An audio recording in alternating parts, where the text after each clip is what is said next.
Okay, so picking back up for start of session 10, you guys have obviously taken a fairly unconventional descent from the cave system.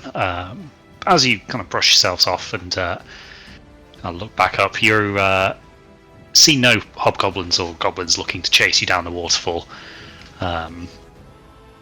So the prisoners all kind of get themselves together a little bit and regroup with you.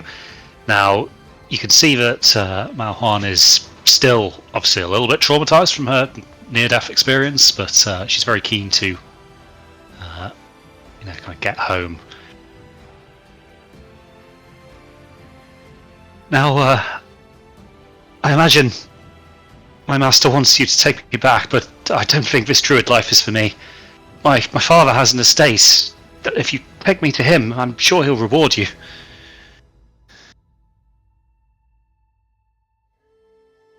We did promise to take you back. However, he did say he was only looking for you out of obligation because of your status. So And maybe... He didn't look for you with... if we hadn't arrived, he may not have looked for you anyway. So I think the best course of action is definitely to bring you back to your father. That is my opinion anyway, guys. Sounds like him, miserly old bastard. You do As I raise say, a my good father is point. wealthy. I'm sure that means something to adventurers like you. I don't want to upset what was he called? I don't want to upset Master Zhang, as he is doing this to try and keep us out of prison. But you do make a good point about this seemed to be a rescue of convenience from his part, or a rescue of appearance. We can send word back to him. If it's a problem, we'll deal with that then. And, of course, my god, what's her name? Actually, I'll just kind of gesture to her and say, you can sign it at the end or write it yourself to say you're safe and you're with us. We can write a long letter. We can also have your family seal, I'm guessing, to kind of say Yes, that you are definitely... My father has some influence at court. His seal would go a long way. I take it as well that even if we took you back to Druid Master, whose name I can't remember because I don't have my notes in front of me, you would leave swiftly after that anyway, and it's likely we would just do double the travelling to get you home. Absolutely. I'm definitely not sticking around. No, I've had enough. I just want to go home. I look at Erlang as if, there we go, does that, ease your mind a little bit? We were told to rescue you and keep you safe. If that involves also taking you back to your homely estate, so be it.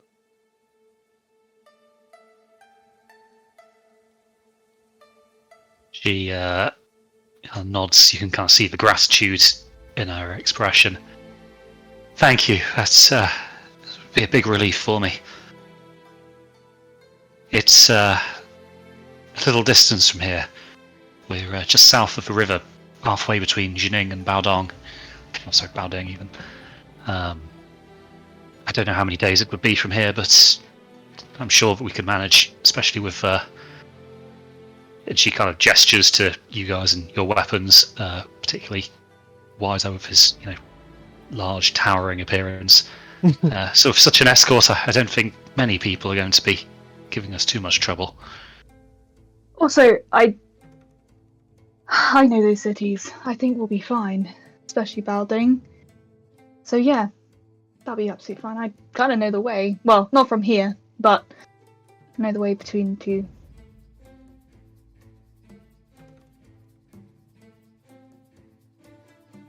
Good. Let's get going then. The further we can get away from this goblin camp, the better. The safer. Okay, so Erlang, you lead the party kind of back through the woodlands until you rejoin the Imperial Road network. And from there, Li Mei, you kind of head east. You kind of know at least some of these roads from your past life. So you keep marching. As the day draws to its end, you've put enough of a distance between you that it's very, very unlikely that anything would be able to chase you without running into at least some of the road wardens between you and that goblin encampment. So you feel a bit safer, perhaps, than you might otherwise have done. Judging by your knowledge, Li Mei, you reckon you've probably got another 3 days before you reach the destination that Mao Huan has pointed out to you. Okay.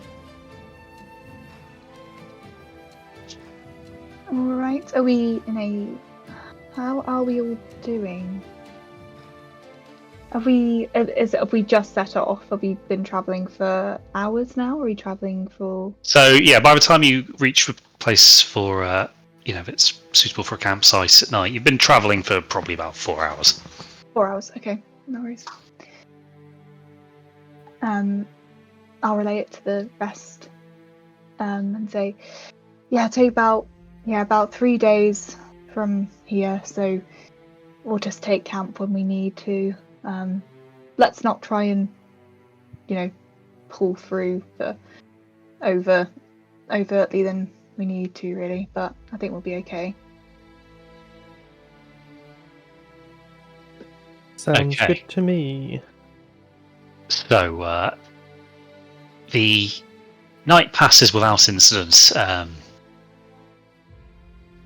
Again, you are back on the Imperial highways, so these are fairly regularly patrolled. Not many self-respecting bandits are going to risk their necks attacking travellers on these large roads. So, as the sun rises in the morning, you head east again, kind of following Li Mei. The day passes fairly uneventfully. You expect to see merchants and occasional patrols, and that is, as it happens, what you do end up seeing.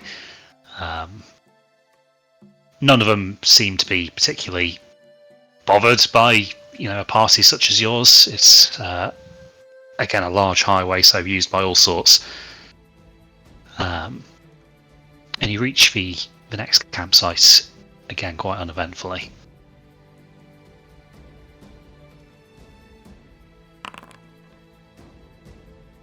Oh god. Okay. 16 goblins! Okay, so you guys settle in for the night. Again, not too far away from this main road. And as you kind of set the campfire for the evening and kind of prepare to dig into the rations you've got with you, a figure comes marching down the road. And you can see from his stride that he appears to be quite upbeat. Ah! That's a good coincidence. I was just thinking about camping myself. He strolls over and sits down next to your campfire. No by your leave or kind of request to do so. And he kind of places down next to him a large kind of rucksack and proceeds to kick off his boots and lie back on it. That's a fine evening, don't you say? Sorry, who are you? That's a good one, I like that. He reaches into his pack and pulls out some rations of his own. Does he look familiar? Does he look like a face we should know? Yinfu, roll me a performance, please. Oh! Fritz, could you do the honours Yeah, for me? Thank you. Because I got chicken fingies. Oh. What's the roll? 20. 11, None. which is a dirty 20 in the end. Oh, nice. Yinfu, you are taken back a little bit as sat at your camp is none other than Zong Zalan himself, a very famous bard who is renowned for traveling the realm and giving, kind of performances. You've always wanted to see him perform live, but you've never really had the time or the luck to be in the right place at the right occasion. Lee May, this is Zongzalan. I have no idea who that is, and I don't really care. He ignores Li Mei. Ah, yes, I'm glad that at least somebody here is cultured enough to know of my name. I take it you're a fan? As much as one can be. I've not had the fortune of seeing one of your performances, but word travels far of them. Yes, I'm sure it does. He kind of sits back down and pulls a kind of large stringed instrument from his bag, larger than you would suspect should be able to fit in such a bag. And he begins kind of tuning it. I've been working on something which I believe might be to your liking, and as you're so kindly sharing your fire with me, I would give you the privilege of hearing it first. Don't That think sounds it's like a pleasure. kind. He kind of begins strumming on this instrument, and after a few kind of bars pass, begins regaling you with a well, it's not quite a song and it's not quite a poem. It's somewhere in the middle of the two. Problem is, no, it's it's absolutely Tolkien awful. stuff. Oh god, okay. So he carries on, and obviously this is grating on your guys' ears and patience as he continues, and continue he does for a good 15 minutes before finally wrapping up and kind of putting the instrument to one side. Now, yes, I know you don't all have to clap at once, but as I say, this is in return for your kindness of sharing your fire. I won't even charge you for it. I'm gonna side-eye, like, the rest of our guys. This is a colossal disappointment to me, and I do not know what to make of it.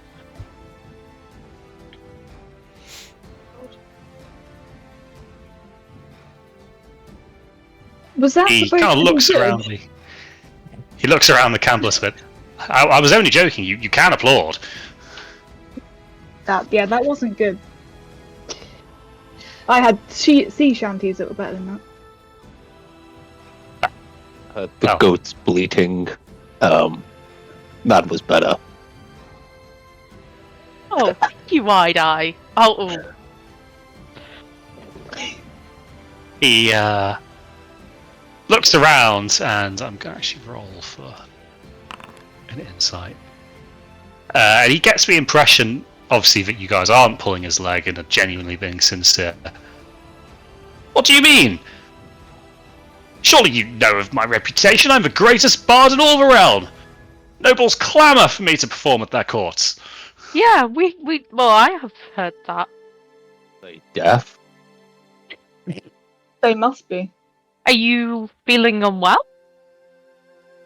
Perhaps Heavens, you could no. play us one of the songs that the nobles all clamour for. Perhaps you just missed the mark with this new one.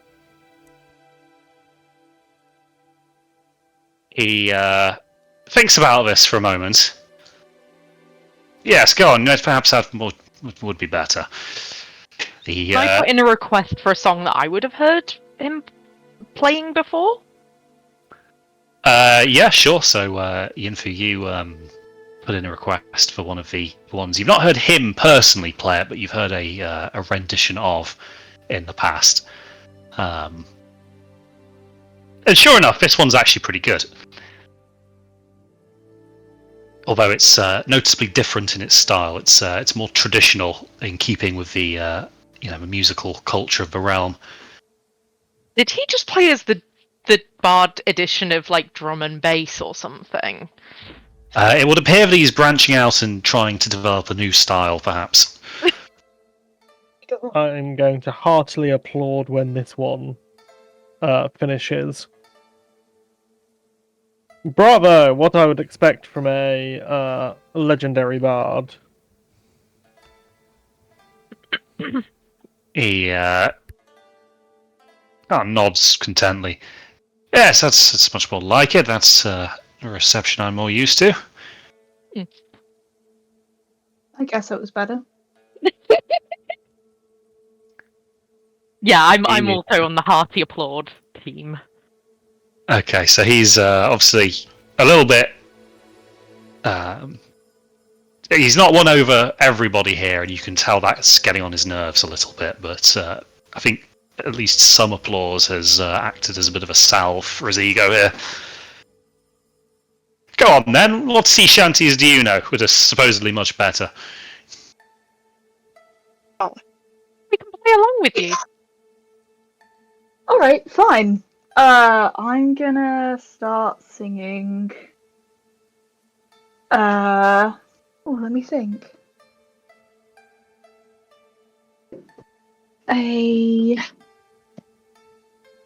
The Heave Ho song from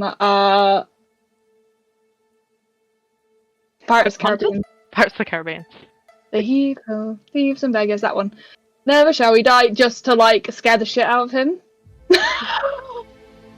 Okay, cool. Yinfi, you think you recognise how this one goes as Li Mei starts to kind of sing the I would opening imagine at this point that we probably periodically have like a little walking sea shanty thing, like knowing that Li Mei was on ships and like there was a lot of sea shanties. I can imagine I've been pretty interested in that and encouraged that walking along. So it's probably not brand new to me at this point. Would you like us to roll performance at all? I would, and as Li Mei is assisting you, I will let you do it at advantage. Chris, once again, could you press the buttons for me, please? And this very much explains Wide Eye's temperament, having to endure all this on his travels. So, advantage performance roll, yep, from Pascal. Advantage is good. And same again for you, please, Ed.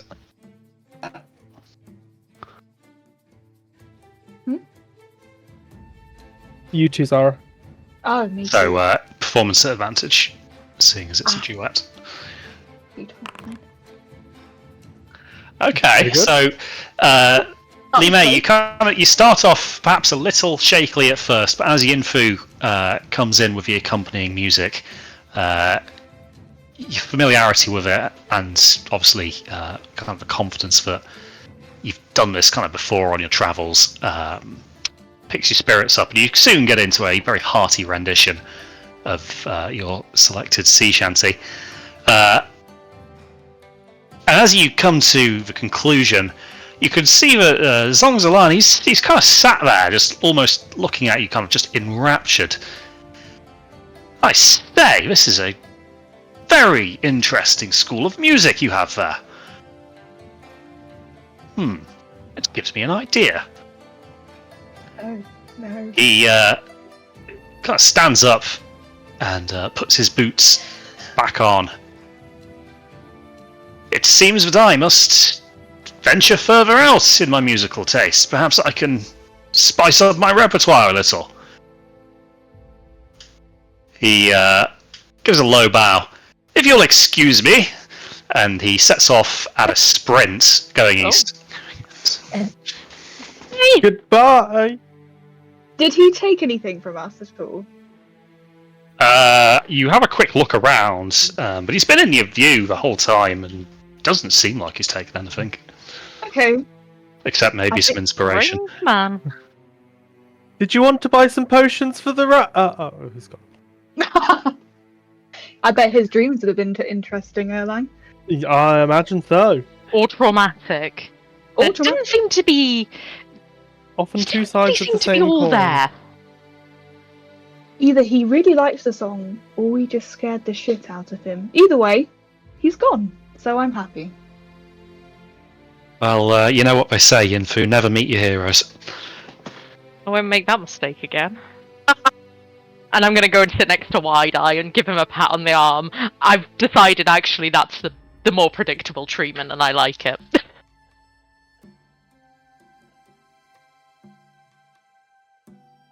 Okay, so with that strange encounter behind you, you're left alone to your thoughts and possibly more sea shanties, depending on if Lee May and Yinfu are willing to pack it in after just for one. No. No way. We'd be good. Well, the more cheerful ones. I just want to see how he would react to quite a dark sea shanty. Be good. Okay. So, you wake up again in the morning, ready to depart. Does that count as a short rest? It would, yes. Another one. Okay. So, you guys keep traveling, and very soon after, you kind of come across a convoy head in the other direction. It seems there are some merchants on this one. They've kind of stopped for what must have been the night and are only just kind of getting going again. And a few of them, seem to have at least a couple of things readily available to trade without having to kind of, break down the wagons or open too many crates. Some of them express some interest in a few of the goods that you might have picked up in your travels. Noticeably, one of them appears to be either a jeweler or some sort of kind of silversmith, and he's quite willing to acquire any silver you may have.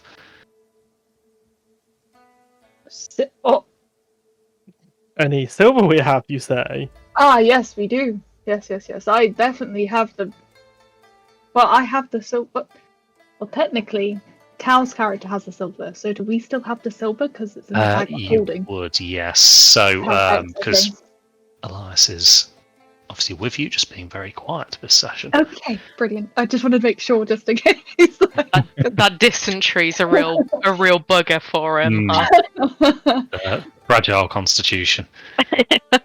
Yep. Okay, so he's willing to give you, perhaps not the full value, but he's quite happy to give you the a reasonable rate for it. So he is going to offer you. Hold on, let me find my notes. So he's going to offer you 1,200 gold pieces in exchange for the silver bullion. Oh my god. Attempt to haggle with him for a little bit more. You can certainly attempt to. So that is going to be a persuasion, please. Sorry, Chris, once again. I'll be She's back cooking upstairs for very me, so I'll let shortly. her off. Yeah, she's cooking you dinner.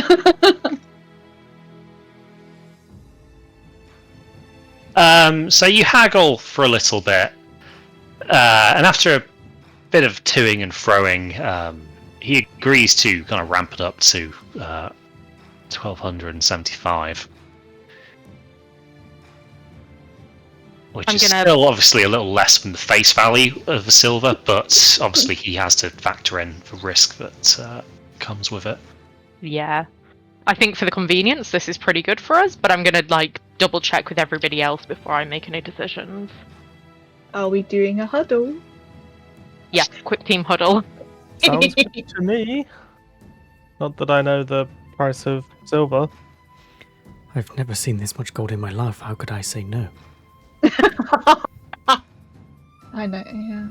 I feel like Elias would have things to say, but he's too sick, so Well, He's had to run off to a bush. Yeah, Yep. he's going. Yeah. What a Well, shame! Lost his What a voice. shame. I think we should take it because I don't think we'll be able to trade this in a city too well because, of course, we're still quite Unfavored? Yeah, let's just say that. Yeah, so I suggest, we Let's go take for it then. while we can. Yeah. Super, let's make that trade then. Thank you very much. Okay, cool. So, you trade that, and he seems quite happy with that, as do you. So, I think for the sake of ease here, it would be best to probably just add that gold back to Cal's inventory. Yeah. Yeah. Yeah, because of the bag of holding, because we would put it in there. Probably, right guys? Yeah, I think Yeah. so, given the weight of it. I think Cal has also once again taken up the role of group treasurer and general Quartermaster, minder, yeah. so Okay, cool. So I've added that to his inventory. However, he is also interested in a few of the other goods that you obviously have acquired. So, I know for a fact that you guys have some bolts of silk, which might be of interest to him. Yeah. I don't think they're any good to us. Let's sell them. Yeah. So What he's are you going to selling? offer you those the full market value. I'll give you 50 gold for them. Oh, brilliant. Yep. So, Lima, if you want to remove those, I'm going to add 50 gold to yours. Yep, perfect. Finders keepers. No, I'm joking. You guys can have some. Maybe. I'll delete that. Okay, done. Okay, And cool. then So, 50. with those purchases made, he bids you farewell and safe Oh. travels, and Before Apologies. he heads off, sorry. Let me just check that. I'm just checking something quickly. Sorry. Oh, and Crispy, just quickly, what are these unidentified equipment again? Was that my... oh, you've had a short rest now, actually. So let me identify those for you. Okay, let me add that in. Just before he moves away, I just wanted to know what they were. Ooh! Something good, obviously. It better be after that. Oh my god. Who had the other one? Was definitely other stuff you guys got last time. Was it Cal again? It Cal. was I'll have a look. yeah. Cal and Zed went up to the top to loot stuff, right? No one else did. Yeah, because we're... Apparently I have no... So there's the half plate armor, but the breastplate has a large tear through it. 5 bolts of silk, which is old. The 3 kilos of peppercorns. Stash of weapons, mostly unremarkable apart from an impressive looking dagger. Small silver ring. Oh, Very yes. battered looking hat and the coins. Impressive looking not- dagger, huh? It is not a battered looking hat, it is the hat of vermin. Oh! Oh, It has 3 charges. Oh, actually, no, I can put it in the chat. yes. Can I put it in the chat without using the ability? There we go. Yes. Yeah. Please There you could you go. read it out for me while I'm downstairs. Oh yeah, so it has 3 charges. While holding the hat, you can use an action to spend one of its charges and speak a command word that summons your choice of bat, frog, or rat. A summoned creature magically appears in the hat and tries to get away from you as quickly as possible. The creature is neither friendly nor hostile, and it isn't under your control. It behaves as an ordinary creature of its kind and disappears after 1 hour when it drops to 0 hit points. The hat regains all expended charges daily at dawn. That's incredible. You know what, guys? Can I flavor it and it looks like a pirate hat? Can I get my pirate hat? So, Lime, it's a fairly battered leather hat, but with perhaps a Oh. little bit of creative pinning. You might be able to fold the brims up in such a way Yeah. that at a distance and perhaps with a squint it might look like a pirate hat. Perfect. I'm wearing it. And I've also got a ring of mending. If only it could summon a parrot, eh? Oh, that would be amazing. That's a pretty Just pretty paint the common Summons back. it, it flies off surely. walking, but you know, it's a thought that counts. So the small ring allows the caster to use cantrip. So whoever would like mending as a cantrip, let me know. or we can sell it. That's up to you.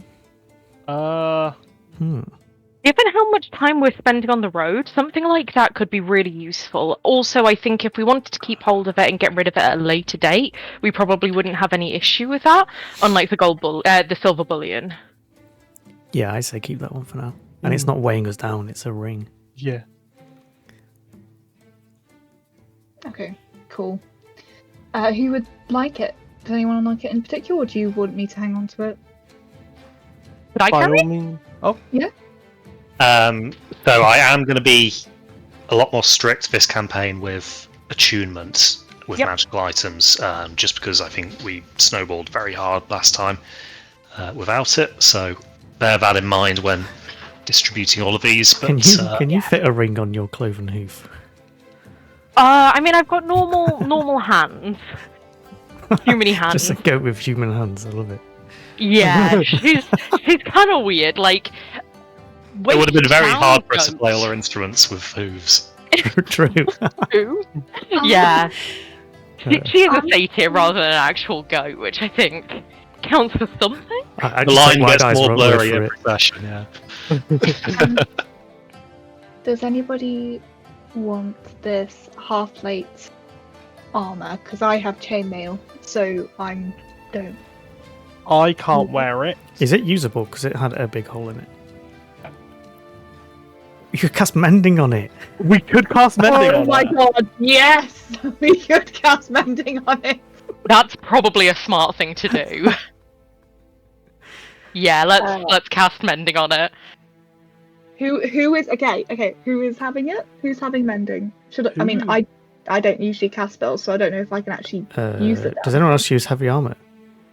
I don't use heavy armor. I don't. Nope. And I don't think Cal definitely. Cal's a doesn't. wizard, so he No, won't. so it's Yeah. it's for you if you want it. No, I've got better armor, so I don't need Okay. it. We could mend it and then sell it. Yeah, it's easier to Or sell. we meant. Yeah. Yeah, okay, Um, let's do that. One thing to note, Zed, because this is medium armor, you do get your dex modifier with it. Whereas with chainmail being heavy armor, you don't.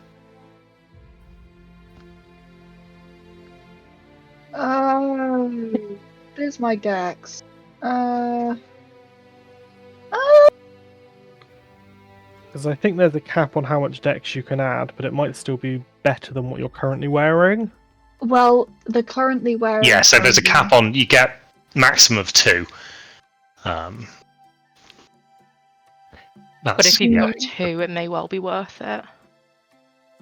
Yeah. Ooh, the chainmail gives me 16 AC. The half plate armor does 14 AC, but it's But I've got a +1, so it'd be 15. So I'd still get less. Repair and sell then, I think. Yeah.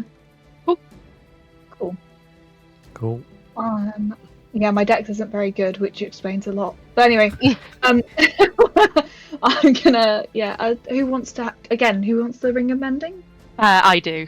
Okay, brilliant. Can I send that to you, or does Crispy have to do it? I can probably transfer that across. One moment. I would have also have given the dagger to Rich. I would not Right, be okay, I'll hammered. pass that across. Thank you. Thank you. It's a very nice dagger. Okay, I look forward to Yeah. receiving it. Take care of it. Like Lime does, like a kind of like 2 fingers on her eyes to yours, like no, actually, take care of it. I found it all by myself. Okay, so Did you say this was a travelling jeweler, Crispy? well, yes, it looks like he's got something along the lines of a jeweler's shop. In his car. A lot of it's packed up, but he does have some stuff readily available. I will inquire about his selection of jewels, and I am specifically looking for diamonds worth 300 gold. Okay, so as a jeweler, he has a ready supply of loose stones on him. He does have a couple of diamonds that would fit the description. I will then consult with the group. I don't have much money myself, but I know we've just sold that silver for quite the pretty penny. After that fight, I'm feeling stronger and more in connection with the natural world, and I think using one of those higher quality diamonds as a focus, I may even be able to save people from death. Oh. That might be worth having available. Yeah, meta talk. Revivify. Just hit 5th level. Nice. Even Would if be it's just useful one to cast? have. Yeah, one cast is better than none, which Is is what we're currently Revivify- working with. You need diamond dust, or is it just a diamond? A diamond's worth 300 gold, which that's it the one. consumes. Yeah. Wonderful. Yes, I agree. We should get that. Yes. Given Lee May's past performance, that might be a Lumie's like, yeah, let's go. Let's go. Now I don't have to change my actions. Exactly. Don't worry about that armor. We'll just keep going. Yeah. Ring of mending doesn't work on holes in people. Shit. Would you be able to remove 300 gold from Carol's bag of holding then crispy? Yes, I can do that. And I will see if I can import one. There might be something already in that. Yeah, let's have a look. I'd imagine so, because that's a pretty standard spell. Yeah. Consumable.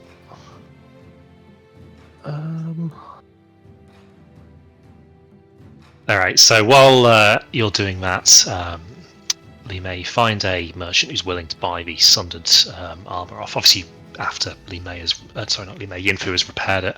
Yeah. So again, you're not going to get full market value for this one, but he's willing to give you 500 gold for it. Because it's not overall a bad piece of equipment. From the looks of it, this might even be, kind of the quality that would be issued to Imperial troops. Oh, right, okay.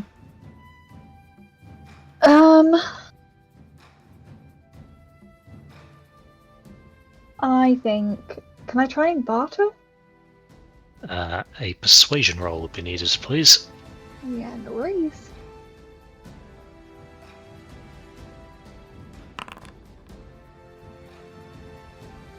Okay, so you managed to talk your way up. It'll give you 600 for it. Yeah, I'll take it. Alright.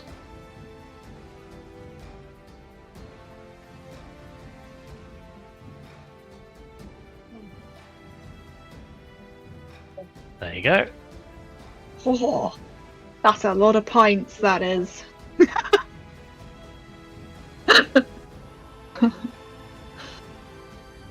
Okay, so with that business attended to, the merchant makes his apologies. You can see that the caravan leader's getting the rest of them ready to set off, and he really must go. Doesn't want to fall behind. Okay, so in the interests of moving this along, the rest of your travel to the Mao estate goes without notable incident. So you arrive there at the kind of early afternoon on the third day, and as you crest a small hill, before you lies quite a large country estate. You can see even from a distance that the lands immediately surrounding it are clearly very well maintained, and have been landscaped in such a way to be visually quite pleasing.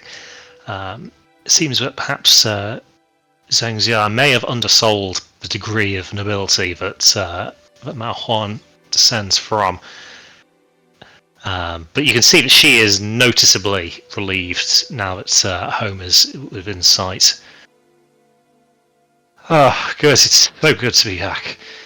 Hurry, please, we'll make it in time for tea if we're lucky. I'll never turn down a meal.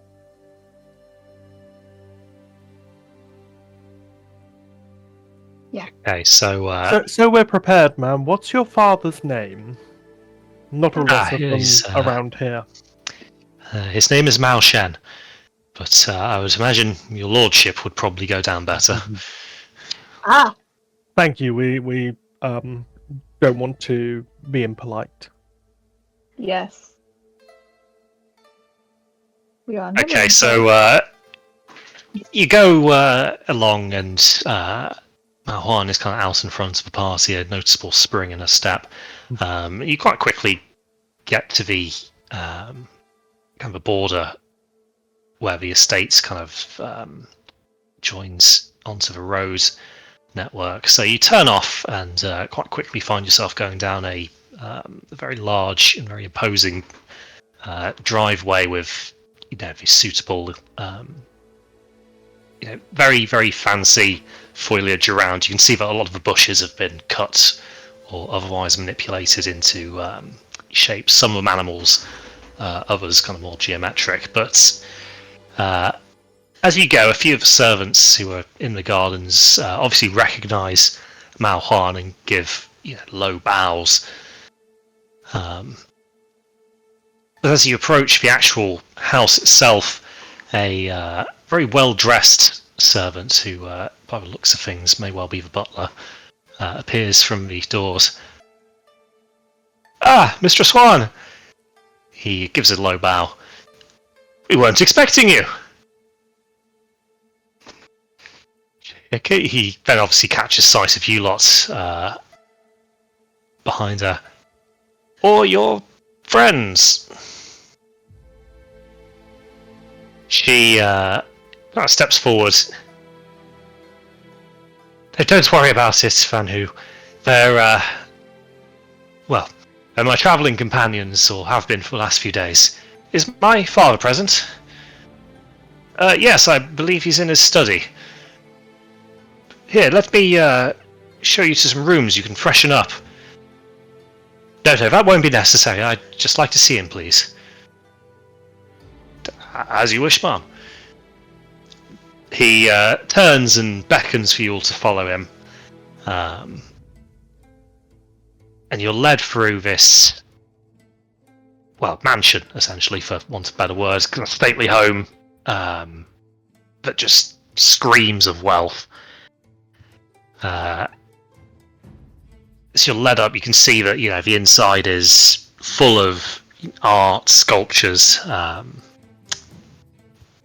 The actual construction is largely from marble. But he leads you up a grand staircase and off into one of the wings of the building, and after a while comes to a large kind of wooden door. Erlang, roll me nature, please. Mm-hmm. 23. So you notice straight away that this is cedar wood, which is quite sought after as it only grows south of the wall, and therefore fetches quite a high price. Notably wealthy then. But he knocks on the door, and after a suitable delay, opens it and leads you in. Where you can see, sat at a large desk, is a very, very well-dressed Dragonborn gentleman who is clearly aging a little, but still, not far away from his prime. He's still quite robust from the looks of him. Van Hu, what is the meaning of this? Who are these people? And then his gaze kind of falls to his daughter. Juan, what are you doing here?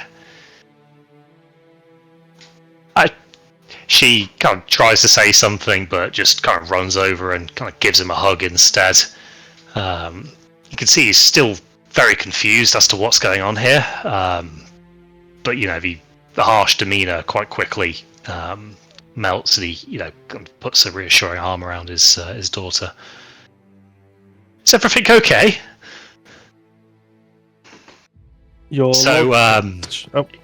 She explains essentially what has happened to her and the events of the past few days. Her father listens attentively, asking, maybe a few pertinent questions here or there. But after she's done, he turns to you. Well, it seems, strangers, that you've done my house a great favour. You have my thanks. You're very welcome, your lordship. Glad we could be of service. He nods, and I will do you a suitable favour in return. He gestures for the butler, who kind of comes over quite quickly. Fetch me the key. The butler nods and retires from the room, coming back a few moments later with a kind of large, ornate key. You watch as Mao Shen moves a portrait from one of the walls and slides his key into a hidden safe. He pulls out from the looks of it, quite a fairly heavy-looking coin purse and begins to count out a few coins. Interestingly, you see that these are actually platinum pieces. You've saved my only daughter, so I think it's only fitting that you are subsequently rewarded.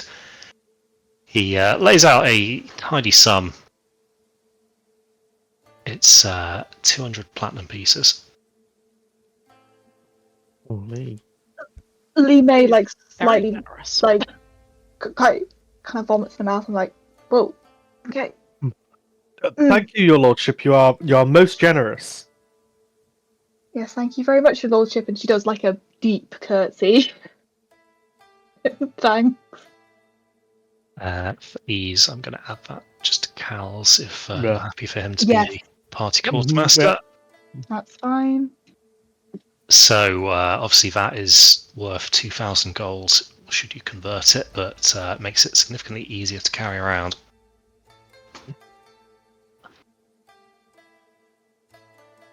No, you've certainly earned it. I don't know what I would have done if I would have lost my daughter. She's the only thing I've really got left that truly reminds me of her mother. He again pulls her close and gives her a bit of a squeeze. You can see that she's kind of crying a little bit now. She's clearly very glad to be home where she feels safe. I'll have the servants make some quarters available for you. Please feel free to rest and make yourselves comfortable. I'll ensure that you are very well catered to whilst you're here. Thank you, your lordship. However, before we get settled, do you mind if we quickly write a letter to the druid for returning her home rather than taking her back to them, as he was the one who sent us out to get her? Yes, that is no problem. I will countersign that should you need any proof. But no, I'm glad that you've brought her back here. It seems that miscreant isn't capable of keeping her safe anyway. He reaches down to his desk and from one of the drawers pulls out a fine piece of parchment and begins kind of penning a letter in his own hand, kind of saying that obviously you guys have delivered his daughter back to him and that that is where she will be staying. So after that, he seals it with his family stamp, and he hands it to the butler, who'll get that posted pretty pronto. Brilliant. Your lordship, I wonder, once we have rested and recuperated from our travels, if there are any other further tasks that you need doing. We have proven ourselves to be capable in combat, and I like to think that we may be able to help raise your house to higher heights. He thinks about this for a while. Well, as things stand at the moment, we are actually in a fairly peaceful position. My estate is fortunate to be well within the confines of a realm, and banditry is largely cracked down on. The road networks around here are large enough to warrant a significant imperial presence. But I appreciate your offer, and should I ever have need of mercenaries, or shall we say, agents for hire, then I will definitely bear you in mind. Thank you, Your Lordship. While we are here, I will also continue to heal your daughter and try to minimize the scarring she received during the ordeal. Excellent. That would be very greatly appreciated. He kind of looks, and obviously you can kind of see this scar on her throat from the hobgoblin's sword. So that would no doubt make a big difference to her if you could sort that out. Do what I can. Okay, cool. So by this stage, evening is starting to draw in a little bit. So you're shown to your quarters, which are, pretty well furnished. But clearly not the guest rooms or state rooms expected maybe for the likes of magistrates or other nobility. But they're a damn sight better than a lot of the other places you've been forced to stay. They probably wouldn't be too far off from the hotel Epicos stayed in, but he's not here to tell you about it. Kind of. And true to his words, you guys are kind of fed very well. Whilst you're here, the meal is both nourishing and also quite a nice change from rations you would expect to be eating on the road. Something that isn't dehydrated or slightly mouldy for a change. After tea, however, you find yourselves kind of, left to your own devices to perhaps maybe have a chat about the events of the past couple of days.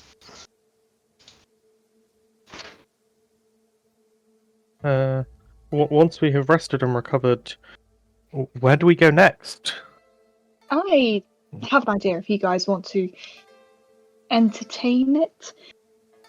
You can totally say no, but I know Balding very well. And it was actually the last time that my ship made port.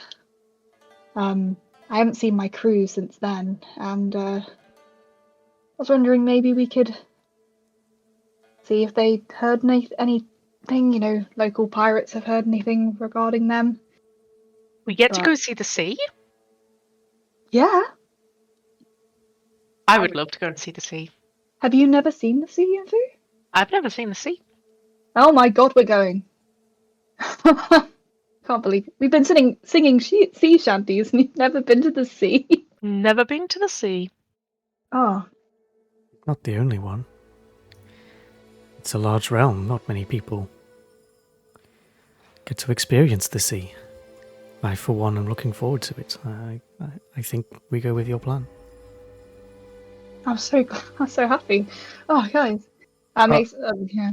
Why do you have... I know of no better plans. The letter that his lordship will be sending back should resolve any issues with Master Zheng. Have you seen the sea? I have not. Wide-eye, have you seen the sea? Would somebody translate for wide-eye? I say it to him.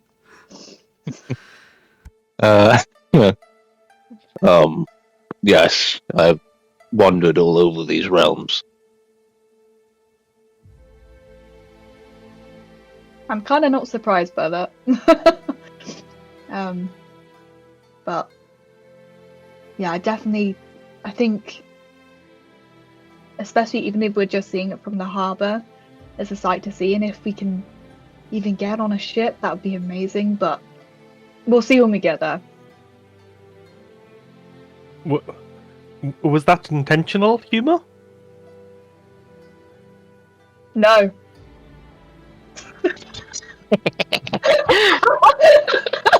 But oh well.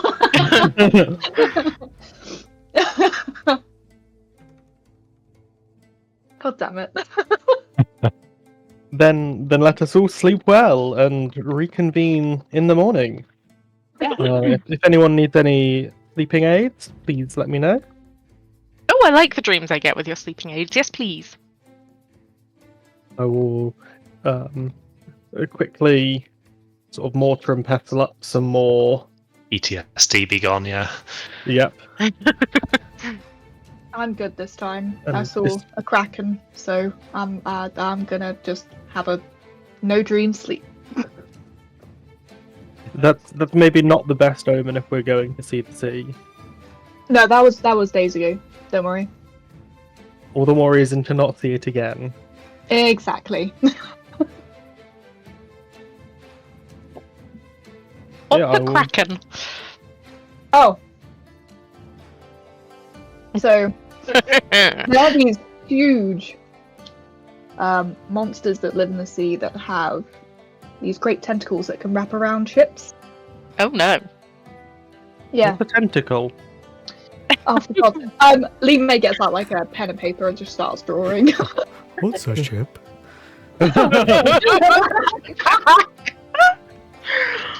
Oh God.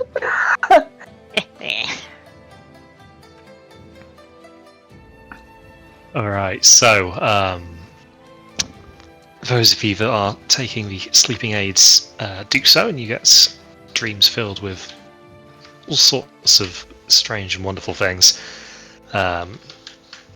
which I imagine Erlang will be very interested to document in the morning. Erlang himself dreams of, for some reason, a horse in a very fancy room and can't quite put his finger on what it's meant to mean. Clearly feels fairly out of place. Mm. Is that a So, song?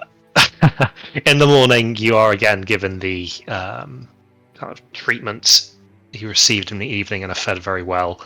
You're kind of re-provisioned for your trip to Baoding and are sent upon your way with a kind of a fond wave from Mao Shen, who has still got his daughter by his side. You suspect that you may have potentially found a bit of an ally here in the future, should you need one. Thank God.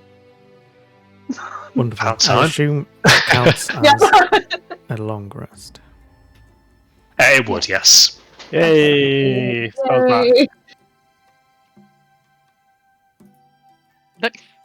Okay, so Li Mei, you're not far from Baoding. You reckon you've probably got one more night camping on the road before you reach the destination. But it shouldn't be too bad. Again, the roads here are very well maintained. This is the Imperial Heartland.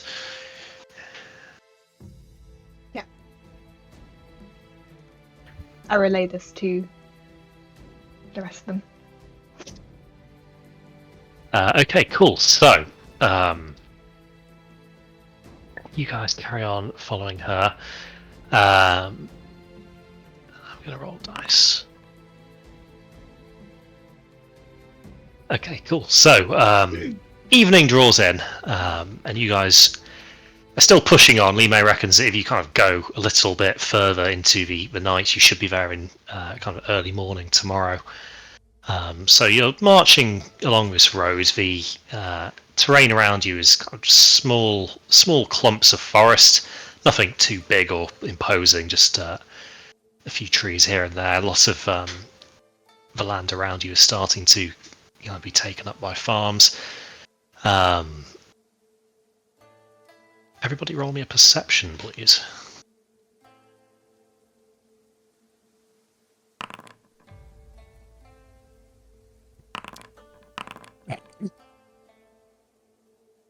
Oh.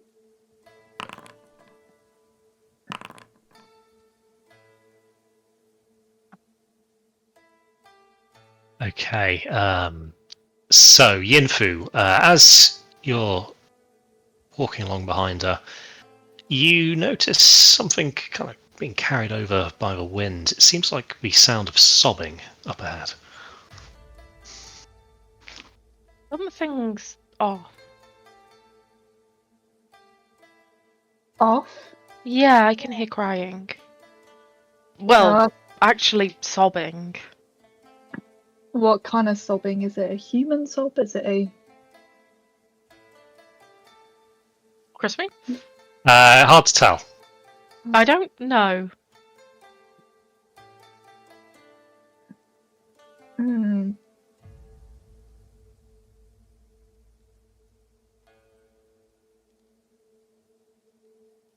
I mean, someone crying in the middle of the night gives me a bit of a warning, like a warning bell. But it's up to you guys. um,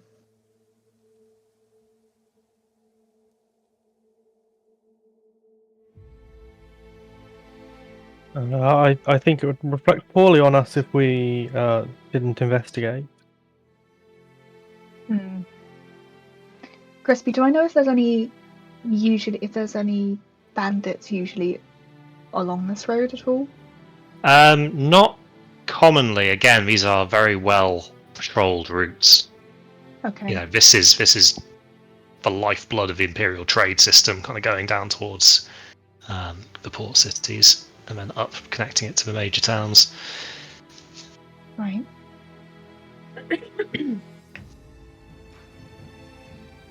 I guess it can't hurt. Let's go and investigate. All right. Okay, so cautiously, Lime, you continue along the road. And as you round a bend, it becomes apparent what the source of this sobbing is. Kind of sat off to one side on a kind of a small rock is a young child who is kind of, hunched over, head in their hands, just bawling. Right. Hey, are you okay? What's going on? The child looks up, startled a little bit, takes a look at you, and then kind of begins sobbing again. I've lost my parents! I'm dreadfully careless. Comedy retract. Can I insight check this? Yes, please do. I do not trust a crying child in the middle of the night. Lol, self-preservation, what's that? Bollocks. Lime, you can see that this child is very distraught.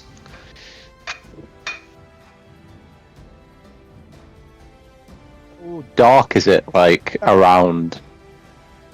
So the sun is now kind of below the horizon. You're in what would probably be referred to as nautical twilight. So it's getting quite dark. Hmm. Wide Eye is a little unsure and skeptical, so he is looking around to see if there's anything that seems off in the area. God, you people don't trust me an inch, do you? No. No. Okay, so Wide Eye, having a look around, you see no sign of any traps in place, nor do you see any immediately obvious assailants waiting to launch an ambush. Hmm. Hello there, little one. Where did you last see your parents? They were on the road somewhere, but I don't know where. How did you get separated? I saw a butterfly in the woods. I went to have a look. How long have you been here? I don't know. It's since lunch. Which way were your parents heading? Do you know which city they were heading for? She shakes her head. They were going to get on a boat. All right, she's going towards the coast, guys.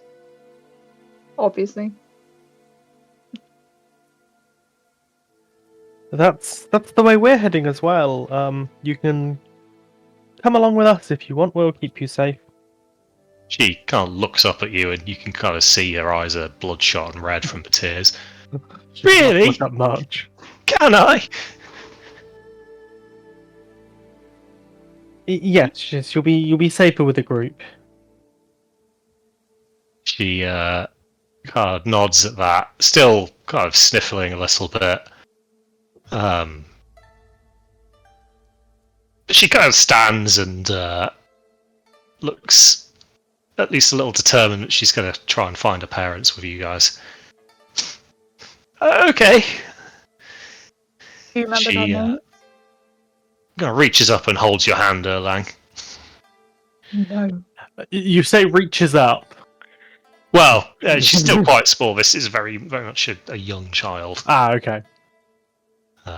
Probably, you would estimate maybe about 6 or 7, from your knowledge of humans.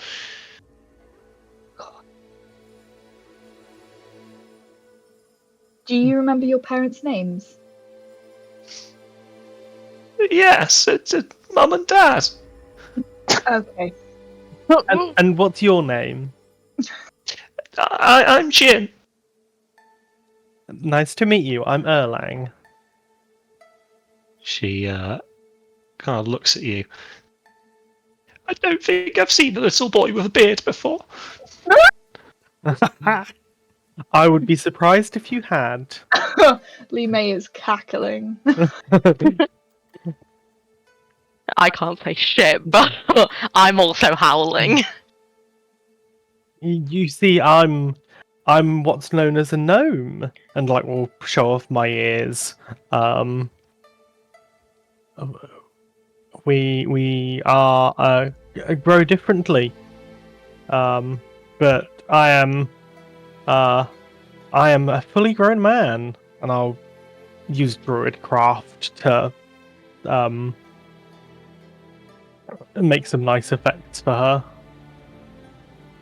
So this clearly entertains her. And she kind of giggles a little bit, the sobbing, at least for now, forgotten.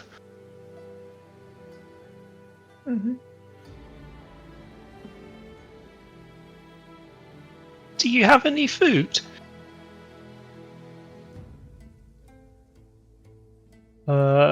Yeah, I think so. I will offer over some rations. They may not be the tastiest food, but they will keep you full up. He takes the rations from you and she puts them in her pocket. Thank you. Would it be wise eating them now? If you say you haven't seen your parents since lunch and it's nightfall, I imagine you are probably quite hungry. She shakes her head. Nuh-uh, I'm going to save them. Give some to Mum and Dad when I see them. I'm going to hand over another set of rations and go, there you go. You've now got some in your pocket for your parents and one here for you. He looks at them and kind of takes those again. Thank you.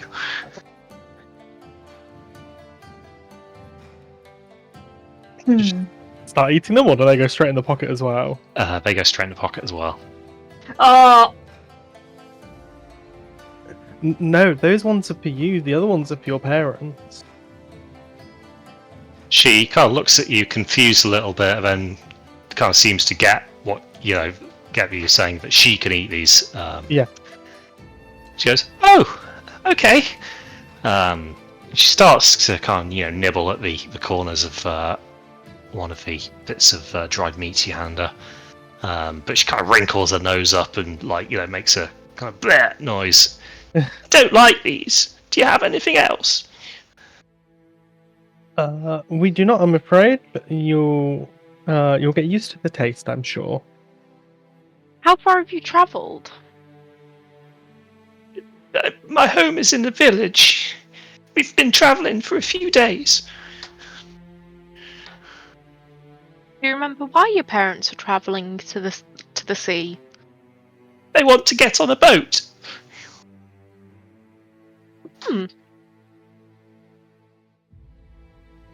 Well, we better find them. You don't want to miss that boat. She kind of nods enthusiastically at this. You good to keep walking for a bit? She nods. Let's keep her right in the middle of the group for safety. Okay, cool. So you guys continue marching along a little further. However, after about an hour, it starts to get dark enough that those of you without dark vision are struggling to really make out the road ahead of you.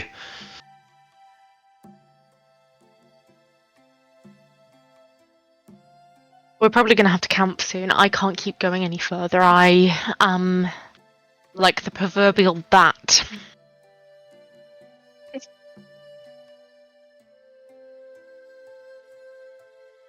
I'm surprised this kid's parents haven't turned up to find her. It is it's concerning. Yeah. Yes, we could bring her to Bao Ding. But would their parents just carry on and wait for her there? Well, I'd hope so, otherwise they're shit parents. Well, they're bad parents for mean- going ahead and reaching their destination and just waiting for their child to turn up. How far away are we from Baoding here?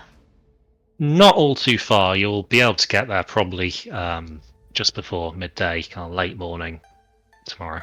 That's still a pretty big distance for parents to keep going, especially with a child who probably doesn't know where she's going. Was your travel peaceful? Were there any incidents or things you had to run from? Well, there were some strange men who had a chat with Mum and Dad and took them into the woods, but I don't know what happened or what they were talking about. What did these strange men look like? They were quite big and they wore the red coats.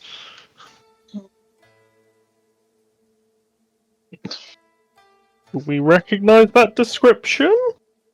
Sounds like the uniform of a road warden. Oh no.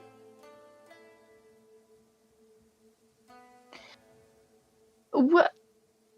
Have you been in your village long, or do you move about quite often? We move about a lot. Something about Daddy's work. Even Yinfu is like, huh. What does your daddy do for work? I don't know really. Do a lot of strange people talk to your dad? She nods her head at that. Can you tell me what your mummy and daddy look like? Like me, but bigger. Oh God. Yeah? What kind of clothes does your daddy like to wear? He has a big cloak. It's nice and warm. Oh, that sounds lovely. And what about your mummy? What does she like to wear? She likes pretty dresses, but Daddy says she's not allowed too many of them. Oh.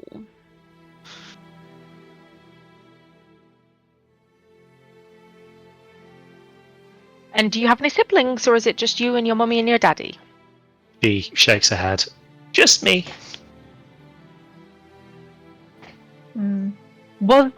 So your parents were speaking to these men, was that before lunchtime, before you saw the butterfly? Yes, it was. Did they ask you to wait for them while they spoke to those men? They did, yeah. They said they were going to be right back. And they didn't come back? She shakes her head. Ah.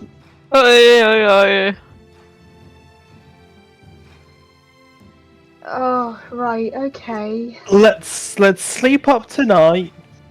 And we can go back and try and find them in the morning. Here, drink this. It will help you sleep. Are you drugging a child? Yes. Okay. Unethical but understandable. Yes. Okay, cool. So she drinks this and proceeds to kind of sit herself down. And before too long, it seems that she's quite peacefully asleep. We'll find some extra like blankets and stuff to bundle her up in, I guess.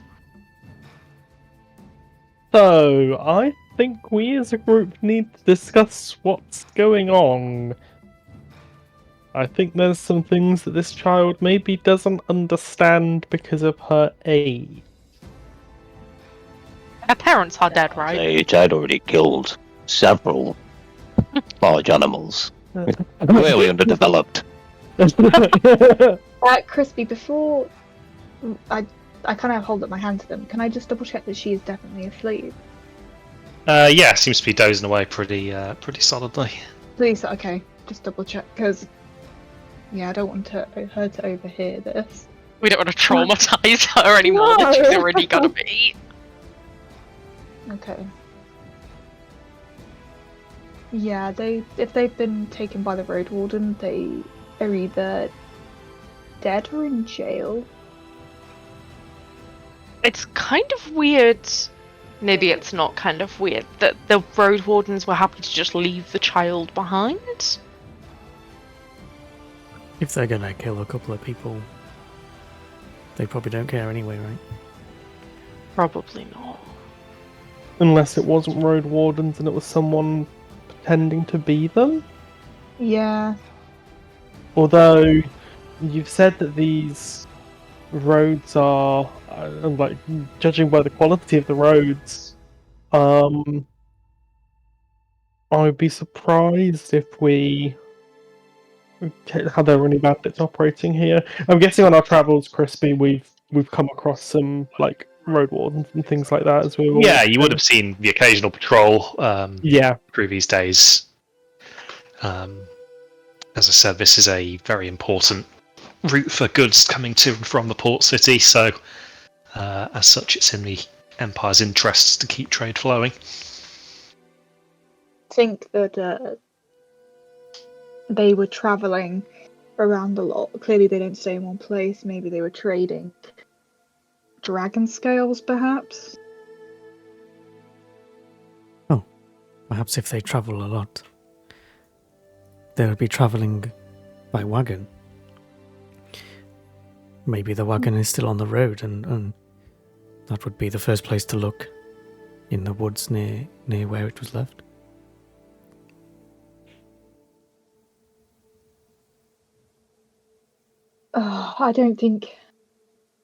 I think if they had a wagon, that the road wardens would have taken any evidence anyway and probably either destroyed it or otherwise.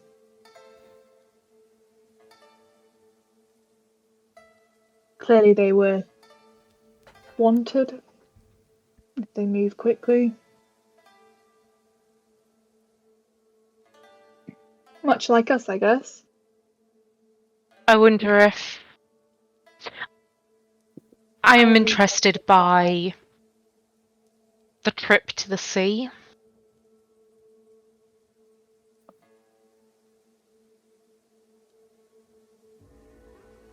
Yeah, I'm wondering if they were trying to get away from something or someone, or... It's interesting that a ship is the choice. Maybe they're pirates.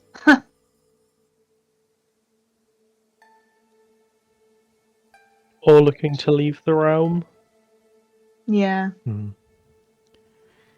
last I person imagine we it's assumed easy. was a pirate was a half-elf, I'd imagine. The others would be the same, mostly. So perhaps they were just looking to escape. Maybe. Or trade, as you said.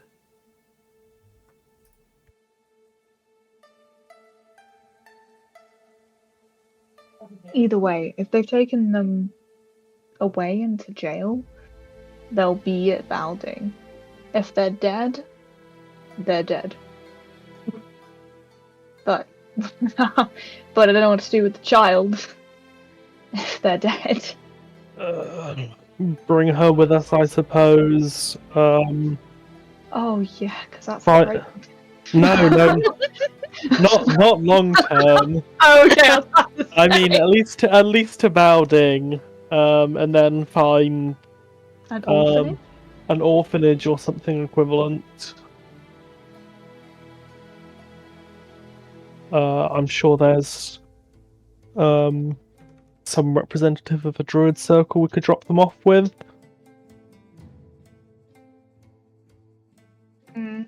Erlang, you would know, but the Druidic Order do take apprentices quite young. Yeah. And they're not the only trade that do so, so you would have options. Okay. I think for now we try and get some sleep. And see how things are in the morning.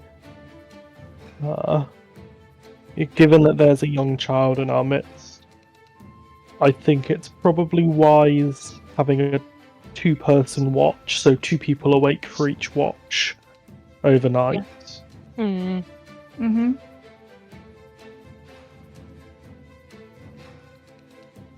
I'm happy to take first watch as I suggested it. I can join you. Do you have dark vision? I definitely have dark vision. Cool, then yeah, it's probably smart that I go with you. Someone who does have dark vision. Who else has dark vision? Or is that it? I think that might be it. Jason does? No, he's a human. Yeah. Oh, does he? Yeah. Oh, you do? A Nice. weird human. Well, I've always been an early riser, so I do not mind taking the final watch. I'll go middle with Wide Eye. And we'll say that we'll drag Elias out of bed for the final watch with you as Yeah. well. Yeah. Poor company though he may be. Elias, look, a dragon. Oh. Currently throwing up in a ditch. It's like, I'll also find like a stick on the ground and cast the light cantrip on it so that it glows for you. Perfect. Less of a torch and more of a glow stick. Because the whole thing glows.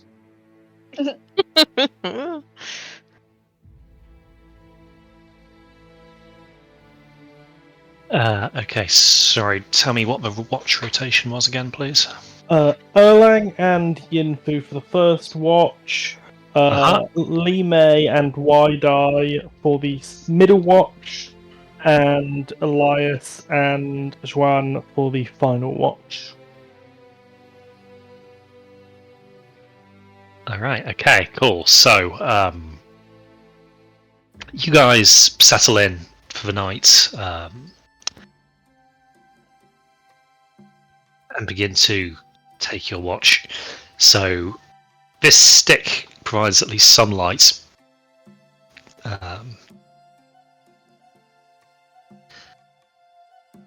So, Erlang and Yinfu, you kind of take the first watch. And I'm going to roll dice. One whole goblin. Okay, so your watch. I'd rather it was half a goblin, but sure. Your watch passes uneventfully. Like that thing, what's worse than finding a goblin in your camp? Finding half a goblin in your camp. Li Mei and Wide Eye, your watch rolls around and you relieve Yinfu and Erlang. The light remains kind of firmly in place on this stick.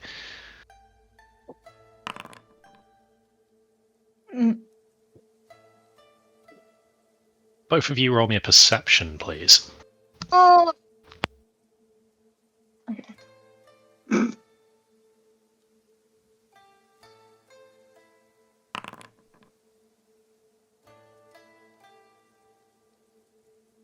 Jason, roll perception. Sorry, my thingy's just being a bit fucky. One second, I'm just reloading the page. I didn't know if you heard, just in case. I was like, please don't leave me alone in this. Alright, here we go. Look Attribute. over and wide-eye snoring. Shit. Oh, okay, it's not letting me press it, so I'm just going to roll a d20 and add my 9 plus 3, 12.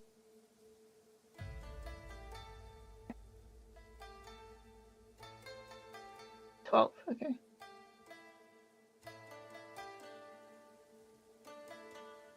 Lack of a response from Crispy is worry. Lack of a response from Crispy means he was muted. Yep. So, to repeat myself for the benefit of those not currently in my head, the watch passes uneventfully. The only noticeable thing is that the wind starts to pick up slightly. The trees rustle perhaps a bit more than usual. But no creatures or people pass within your immediate vicinity. As Wide, yeah, I was going to say, as Wide Eye's going to be relieved at the end of his shift, he would also like to check that the child is still there. Yep, so you have a look down and the child is still there. Okay. Okay, so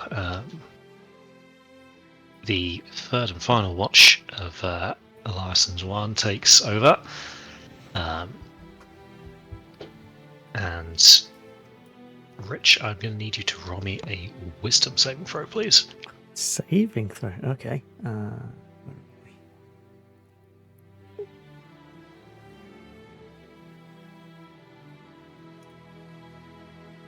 Wisdom is the worst one.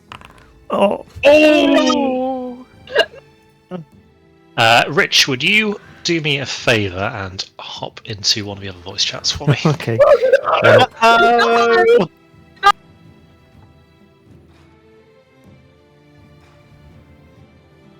Okay, so Rich, you find yourself kind of coming to slightly, and you can see it's just before dawn, but you've got a splitting headache. You try to kind of look around your kind of immediate surroundings. Vision is blurred a little bit, and pounding drums on the side of the temples. So, as you kind of cast your eyes around, you feel very sluggish, but you can see Elias kind of dozing next to you. And you notice that both of you are actually on the ground. As you kind of look up, you see Jin is stood over you, kind of wiping her mouth with the back of her hand.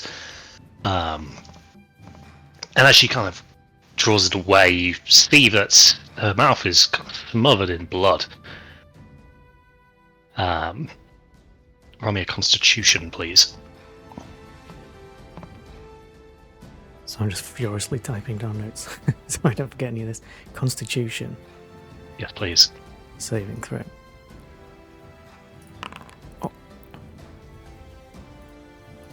Okay, so you gotta try and move your body to react to this, but you just feel so drained. Like, you want to move your hands, but it's almost like, your brain's are sending signals and your body's responding, seconds later. This charge kind of swats down over you and kind of looks you in the eye. You're a bit hardier than most. I must say, you made me work for this. God, you and your friends are annoyingly persistent. But, am I able to speak, or am I just, paralysed? Yeah, you can probably manage a couple of croaking words. I'll probably just let out the words... Why? That's probably why. Why? She shrugs. I wasn't lying when I said I wasn't hungry. Not then. I am now. Well, I was. I try and muster together all my strength to shout loud enough to hopefully alert someone else. Right, okay, let me think what is going to be the best skill check for that. Are we going to give that potentially a willpower or something like that? I don't really have a willpower in this setting, which is a shame because it would be quite a good one. I think for that one then we'll go ahead and just have it as another constitution.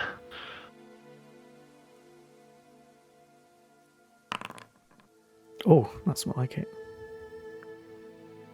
Okay, so you managed to get a little croak out, but it seems to be loud enough as you see Erlang start to stir. However, before we go back in, I'm going to reveal to you that if you haven't worked this out already by now, Jin is a vampire. And as such, there are going to be a decision that must be made. Now, obviously, this is quite a big one with impact, so I didn't want to just impose it upon you, but I'm going to give you the choice now. You can either just be drained down to, a couple of HP and just very badly affected until the next long rest.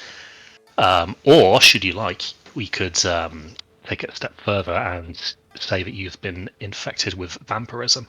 Which would obviously have its strengths and its drawbacks, which I would kind of work with you on throughout the rest of the campaign. But that is ultimately your decision to make, because it's a big change to your character, and I didn't just want to lump you in with that, because the only cure is death. Yeah, I think if we leave that one, so I have the week to think over it. Sure. So we'll kind of leave that on the backbone for now. I might add a little bit of subtle flavouring, perhaps, but for the time being, we'll keep that one under our hats. And obviously, you will then need to work out what, if anything, to tell the others. Okay, cool. We can hop back into the other chat.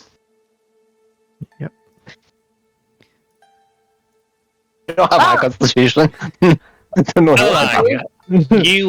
You stir slightly as you hear what appears to be a kind of a muffled call of your name. Who's this, sorry? You.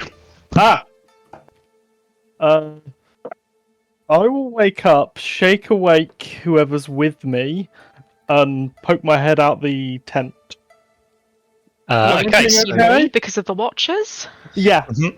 So as you poke your head out, you can see that Elias is kind of fast asleep on the deck, and Zwan seems to be also lying down, but he's at least conscious.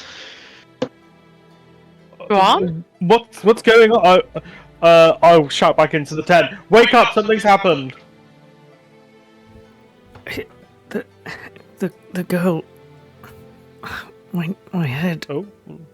The girl what? I look around for the girl immediately.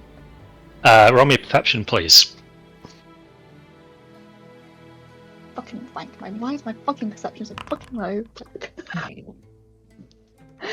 Lee May, you have a look around. Obviously, in the darkness, you're kind of limited by what you can see to the immediate circle around this kind of makeshift torch. You see no evidence of Jin anywhere. I'm gonna yell in the darkness and just say, "Come out here, you coward! You come out after one of us." Your challenges are met by the breeze. Damn it! Right, run over to Rich. Does he look injured? Do either of them look injured? So, roll me a medicine, please, Yinfu. Can I try and help with this? Yes, you can.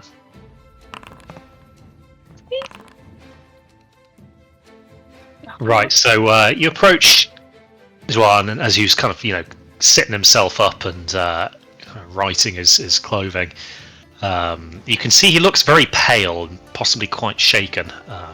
It seems his movement's quite sluggish as well. What happened? Hit? I don't know. My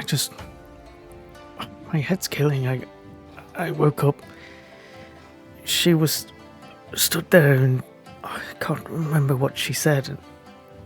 And I think she's gone. You woke? Did you fall asleep on watch? No, I don't think so. I'm gonna start doing the pat down over his head to see if he's been bonked over the head. I'm not necessarily looking for anything that's overt to my notice. I'm waiting to see if I press somewhere and he flinches. That school Okay, of so checking things out.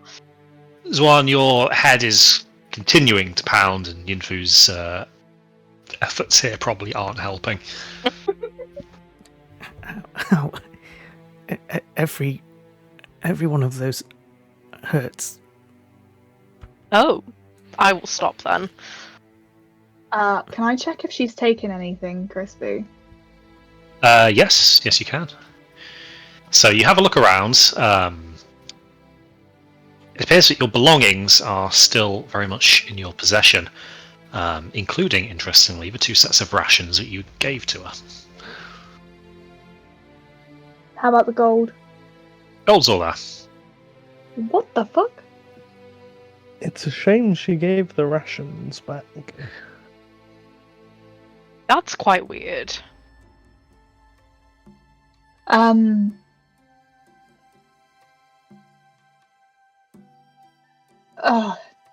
Do you know if she used a spell on you or anything, Swan?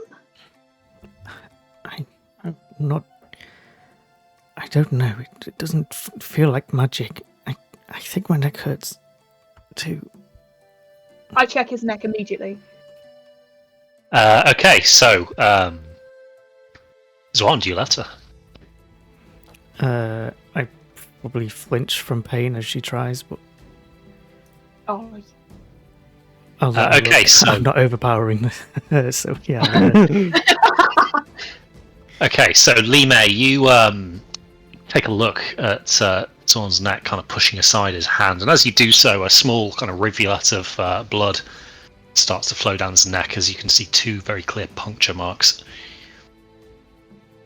vampire. Lang, can you heal him, please? Yes, I am. At this point, it's probably best. So I've got more of these. I'll do one of my Balm of the Summer Courts. So you get 3 health and 1 temporary hit point.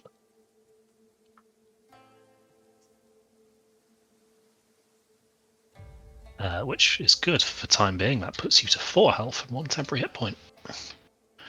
Oh, Oh my god. how's Elias looking? Other than quiet. Fast asleep. Doesn't appear to really know what's going on. Oh good. Okay. We check his neck as well? Yeah, sure, you check his neck and he appears to be fine. Kitty, Swan, you were quite tasty. Alright.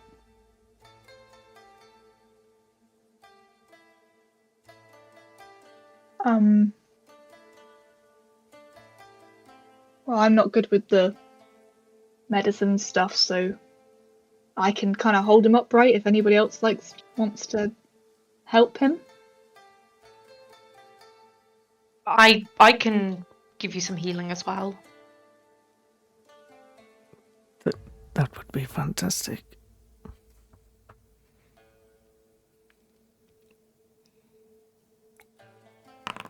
Another 8 health.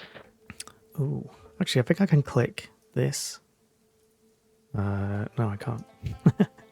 I think you need to have a token there. Ah, okay. Right, it's fine, I'll just do it here. +8. Nice. Okay, so Zwan, your head starts to become less like a drum solo, but you're still obviously not that steady on your feet just yet.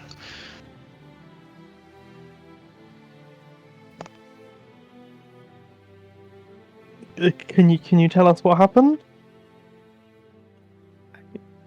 I still don't really know.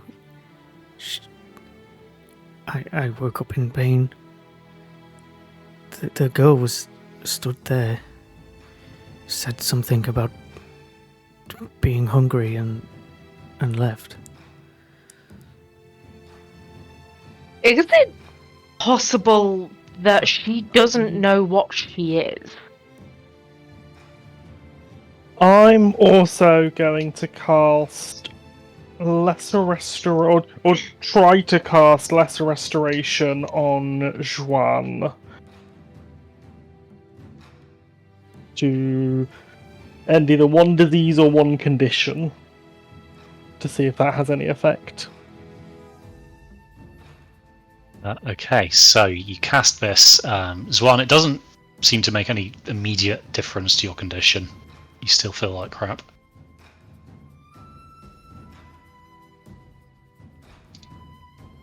I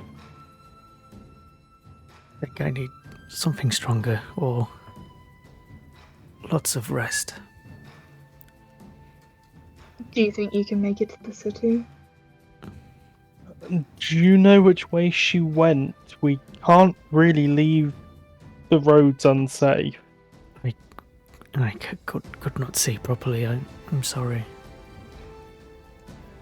I could perhaps make it to this city, but I may slow us down a little. Well, we're not leaving you behind. That's fine. We take as long as we take to get there, but I think we need to speak to a proper healer. Yeah, I agree.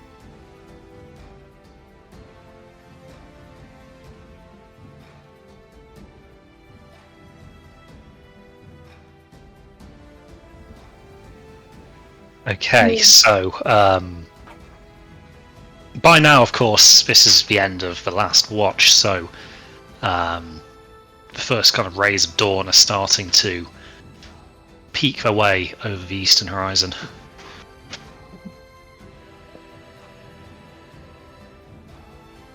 Early rise and get going, I suppose. Probably sensible. Yeah. Right morning today.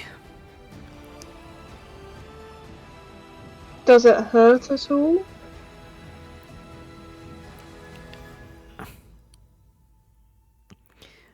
So, Zwan, at this point, you're starting to kind of get the telltale signs of anemia. So, obviously, the headache is very apparent to you.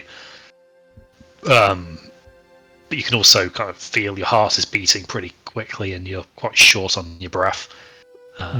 Your fingers and toes are kind of getting a bit tingly. Let's try and some meat would probably be a good idea, and I'll rustle through some packs to try and find you like good quality meat, the best meat that we've got in there.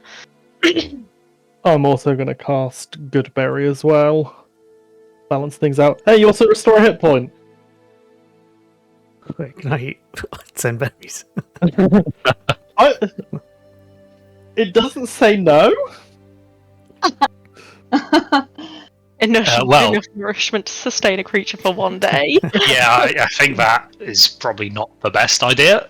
You're not a hobbit, are you? Just elven bread, but in berry form. Oh, lambus bread.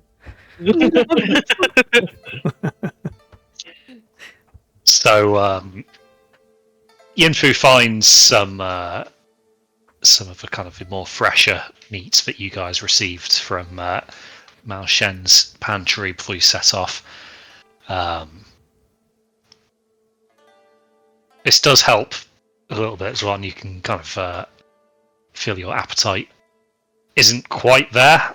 Again, this is probably due to all the other things currently going on with your body, but you do your best to kind of get as much down of it as you can.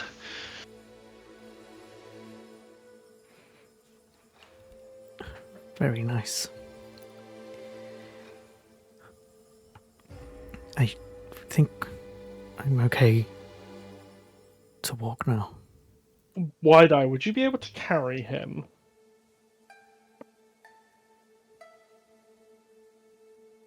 I imagine he probably weighs enough for Wide-Eye to carry for a bit.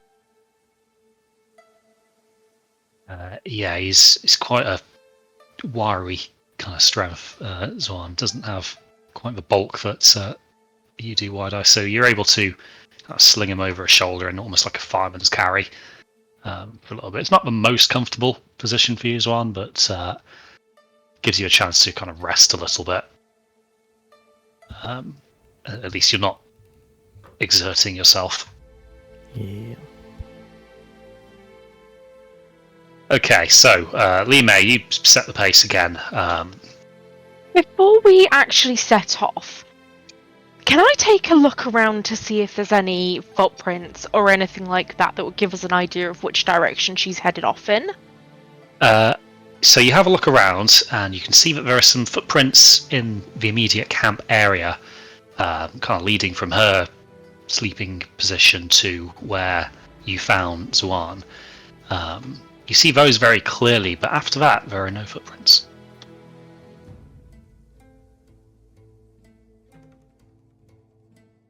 I'm just gonna keep that to myself. But yeah, make a mental note of it as we're packing up.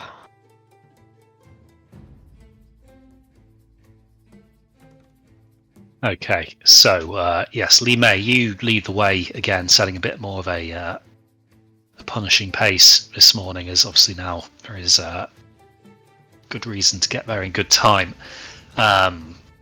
After a while, Balding comes into sight in the distance. Now, it's been a while since you've been back to Balding.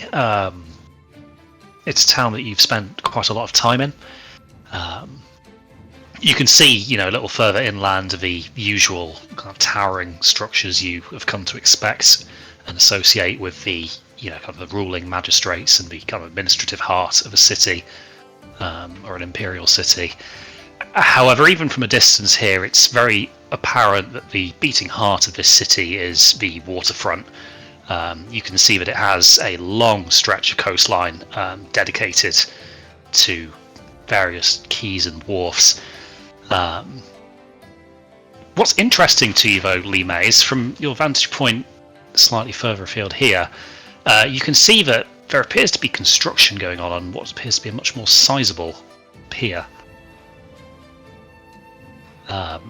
Now, given your background and your knowledge, you would probably know the reason for this. Now, maritime trade in the realm has always been very much a coastal affair, largely for the reason that there isn't anybody else really to trade with, and as such, most merchant vessels are only expected to make short hops along the coast to different cities, and as such, shipwrights in the realm have never really had much cause to build large ocean-going vessels. Kind of small coastal craft are more than sufficient. However, with the arrival of the Fleet of Fog and their larger vessels, they are unable to dock in most existing facilities. So you suspect this is to ease trade and the unloading of their larger ships without having to kind of offload them offshore and then ferry the goods in. Okay. But that's just the suspicion you get, obviously, from your experience. But yes, it's been a while since you've been to Balding, but you've got a few ideas where you might be able to start asking about your former life and your colleagues. You also know kind of the layout of the market and where you'd probably be able to find a decent apothecary. Yeah, I think that's the first port of call is, find as much healing as we can. Swan. Maybe via somewhere to rest, and then we don't need to keep making Chuan travel round, or carrying him into the marketplace might draw some questions. Would you like to go to a tavern first, or an inn or something? I'm also conscious that we don't want to draw too much attention to ourselves, given that we're wanted in other parts of the realm. I think finding an apothecary is probably our best choice first. He doesn't look great, and we've not been able to do much to fix that. So I think finding someone that might be able to take an actual, more educated medical look at him is probably for the best for him. Sure. Okay. Let's go down. Okay, so you make your way down, and sure enough, the city quite quickly rises to greet you. It's a large and very mercantile town. I mean, you've always found it to be quite profitable, Lime, for all the wrong reasons. So let me pull you in that. Excuse me. So as you kind of enter the outskirts and make your way down, you go past quite a lot of large warehouses, each of which clearly belonging to a prominent merchant or perhaps a guild of merchants.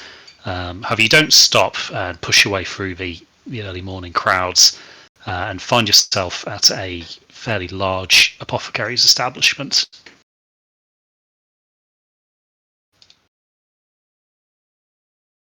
Do I not have music for this scene? I swear I did. Hello, is anyone there? The door kind of chimes a little bit, but you can kind of see it's not immediately present.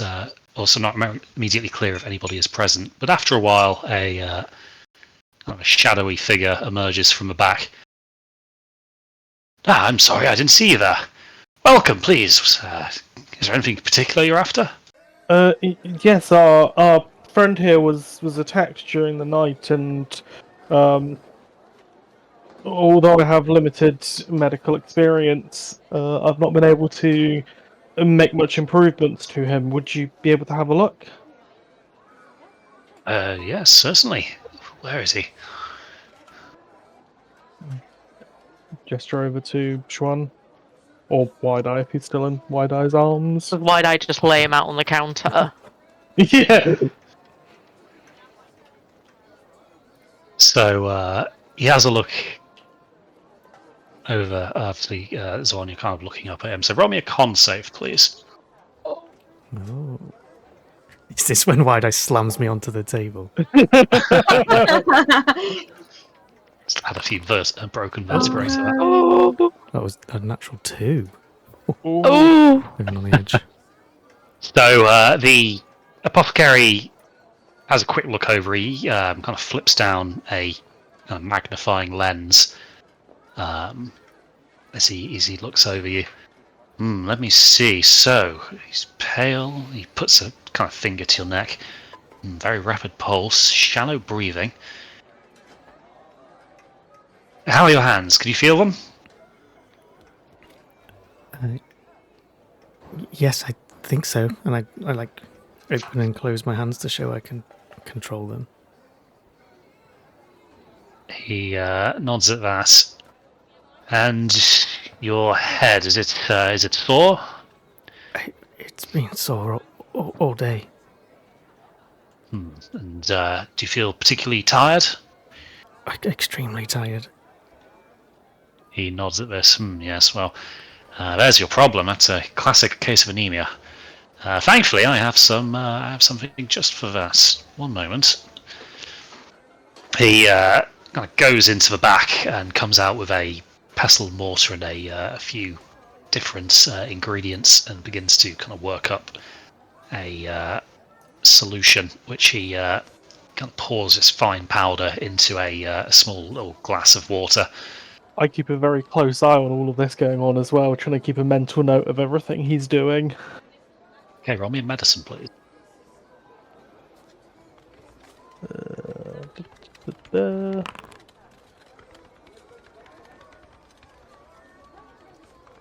So, Erlang, you notice that he's using ingredients that are quite known for their affiliation with, the earthen side of the elemental spectrum. Obviously, the alchemy in the realm still holds true to the earth, air, wind, fire kind of philosophy. So, a lot of his ingredients you notice are roots. But he grinds them all up and puts them in a kind of glass vial and slowly lifts this concoction to your lips. As one. There we go. Drink that up. That should help. You'll take a little while, but you'll start to hopefully get a bit more colour to you. Forgive.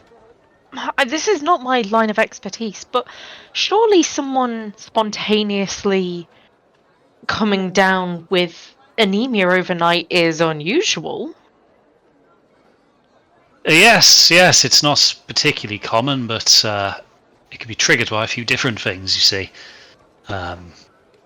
He kind of looks over and kind of puts a hand on your abdomen as well and kind of pushes in slightly. Say, is that uncomfortable or painful? Oh! Let me see. Well, that's looks like your liver's in order, at least. Maybe you should look at his neck a bit more. I did notice some bite marks that weren't there before. He kind of looks to your neck a little bit. Well, given by the fact that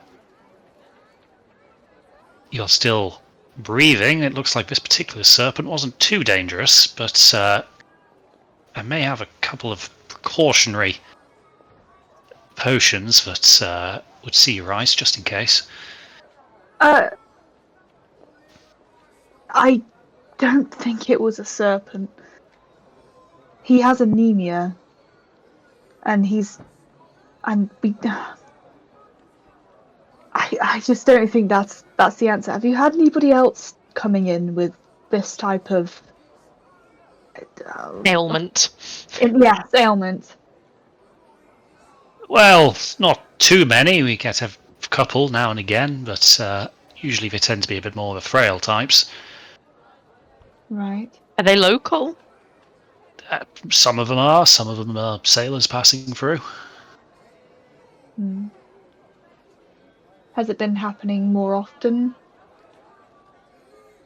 He shrugs. I don't really keep a tally, if I'm honest. But Okay. it doesn't feel like there's been an epidemic. As I say, it's not contagious, so...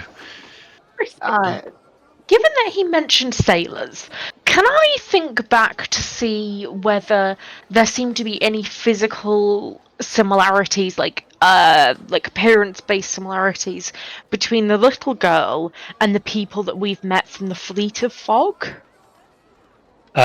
So you notice that you realise at the time that the little girl is a human, and the fleeters you've met so far have either been elves or half elves, or Okay. paler imitations thereof. Swan gives a very painful but knowing look because he said that.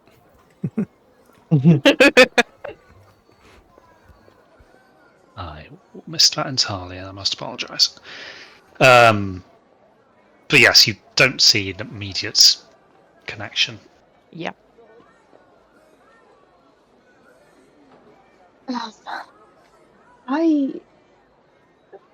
Sorry, I didn't bring this up, but in my travels, I've travelled a lot, and I've heard stories, not only of sirens, etc., and all of that, but of vampires. Have you heard any myth or folk tale around these parts about that kind of monster? Well, everybody's heard the folk tales, of course. It's it's a common story, but I can't say I've ever heard of one actually existing around here. We live in the heart of civilization, after all. Isn't that the best place for them to hide? Oh, the agents of the realm would soon sort those out. The cult of the worm are very vigilant. Cult of the what, sorry? What? So you will remember that the official religion in the realm is kind of based upon the worship of the 5 heavenly dragons, and the Of priests course. of which are known Yeah. as the cult of the worm. I thought it was the sect of the worm. It may well have been. Okay. It can be interchangeable. Why not? It can be Yeah. interchangeable. Don't think too much about that. The GM failed their religion check. Uh-oh. Reading back through my notes, it is for sect of worms. So yeah, that is a slip of the tongue on my part. Well Don't done, read too much Rich. into that. Exactly. Cool. Right. Okay. Well, if do you know of any? You know what? It's fine. As long do you feel better after that? So I said Swan. Do you feel better at that? But it kind of blended into one. Okay. It was like blah, blah, blah. You imagine Lee May just like absolutely on one, like conversations trailing into each other and everyone being like, what? Like she's got so much going through her mind right now. She's a bit like, what? I was gonna say, it's before lunch, so she's had a time to get into that hip flask of hers. So. Yeah. Yeah. Swan goes, what? What? But then swallows it down. Oh. Okay. A little better. Thank you for your help, sir. How much do we owe you? It'll be 10 gold for the concoctions. We'll hand that over, I think, Yeah. from party funds. You do the honors, Crispy. Uh-huh. Perhaps we should maybe go and find someone of a more religious nature. Hold on. Before we do that, what are the common ways people in the stories would deal with vampires? That's what I was trying to say. Okay, so usually a stake to the heart does the trick. Or at least that's the common folklore folklore way. Holy water is apparently another good one. Maybe we go visit a priest first and we give you a little drink. I'm a little bit concerned that if we declare our concerns to the wrong people, their approach will be quite violent and quite final.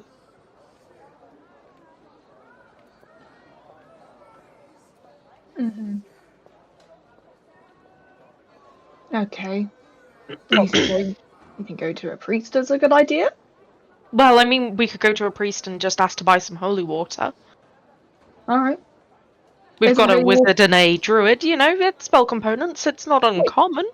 Isn't holy water free? Isn't it usually in like the fountains or something? No? I don't like the sound of holy water. Why? I'm just not feeling it. Oh no! I think he's rabid. Shit.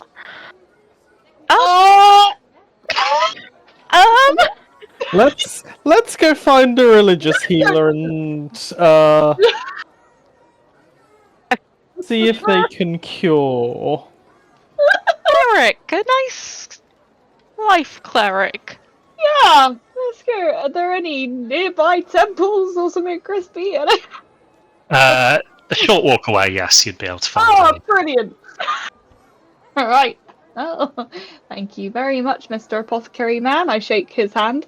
We're gonna head off. Yeah, Lee May is looking quite frazzled. She's heard many stories, so she's just a bit worried. So Okay. So, why I imagine you're going to pick Zwan back up. Unless he's feeling up to walking himself. I'll try to walk for now.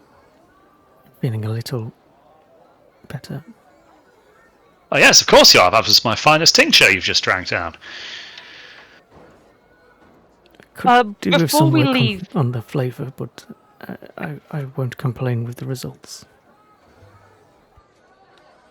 Before we leave, is it worth grabbing a healing potion or two? well, we've got money for it, so yeah. Not the worst idea, yeah.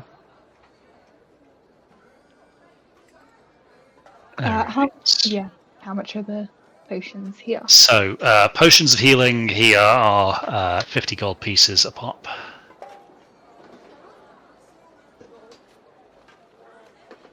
Was grabbing a couple? Mhm.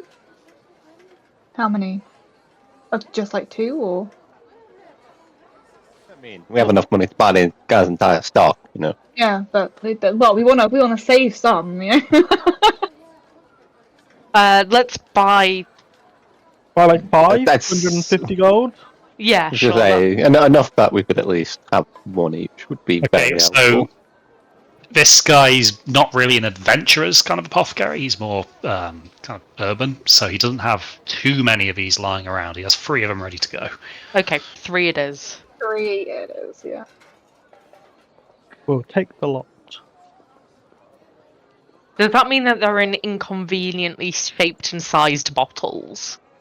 Designed Yeah, for going on shelves rather than in they're bags? not really designed with the mobile lifestyle in mind. Right, who is Kind paying of for those, or is that like coming a out of pumping. Elias's again? Elias's. The party funds. Well, yeah.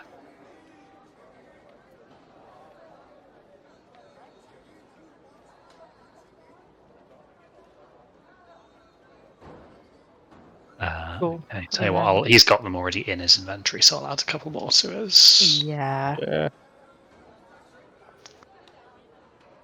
And then you can distribute those as and when they are needed, should you need them now.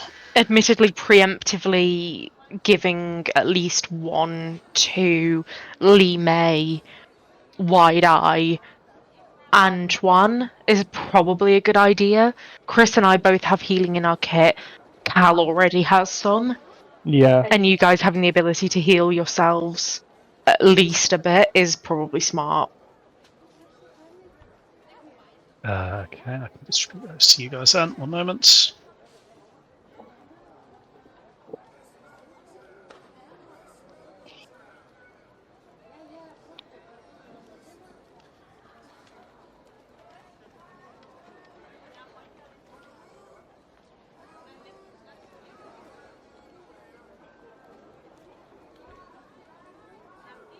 Okay, they should be in your inventories now.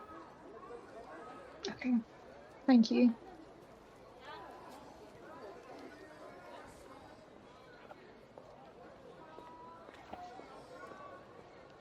Alright, so Zwan, you kind of find your way to your feet, steadying yourself against the counter, but you feel like you can walk now under your own steam.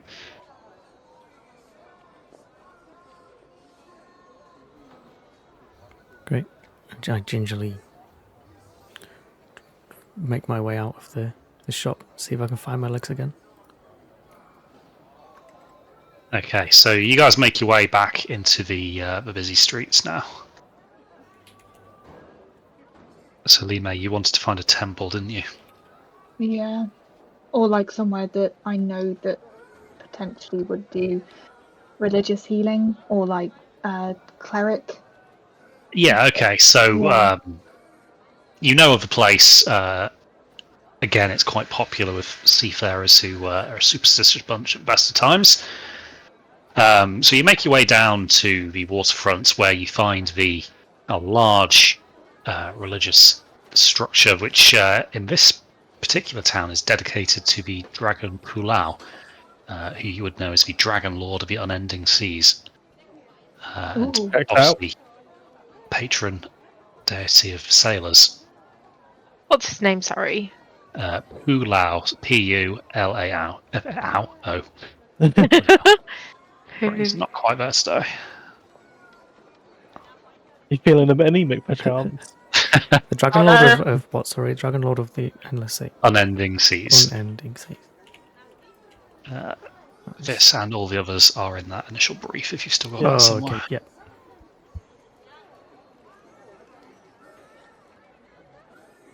So you make your way towards this Lee Bay. Obviously, it's familiar to you. The rest of you can't take in the grandeur of it. Again, this clearly was something that the city spared no expense to build. And you can see that there's a kind of fountain outside where people are tossing coins into, mostly copper pieces.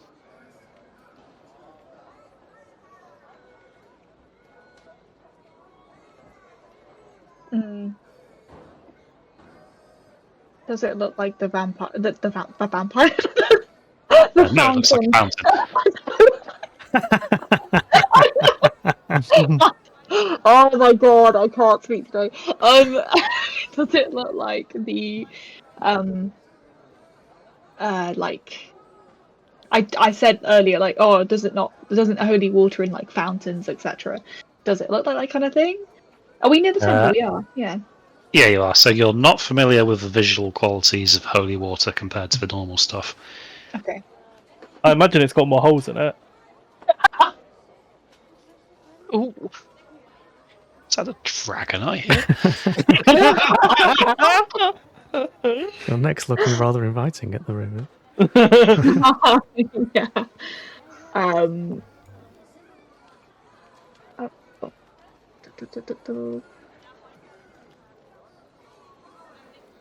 Are people tossing in coins now? Yeah, a couple of passers-by are there. Again, they look like the sailor types. I'll go up to one of them.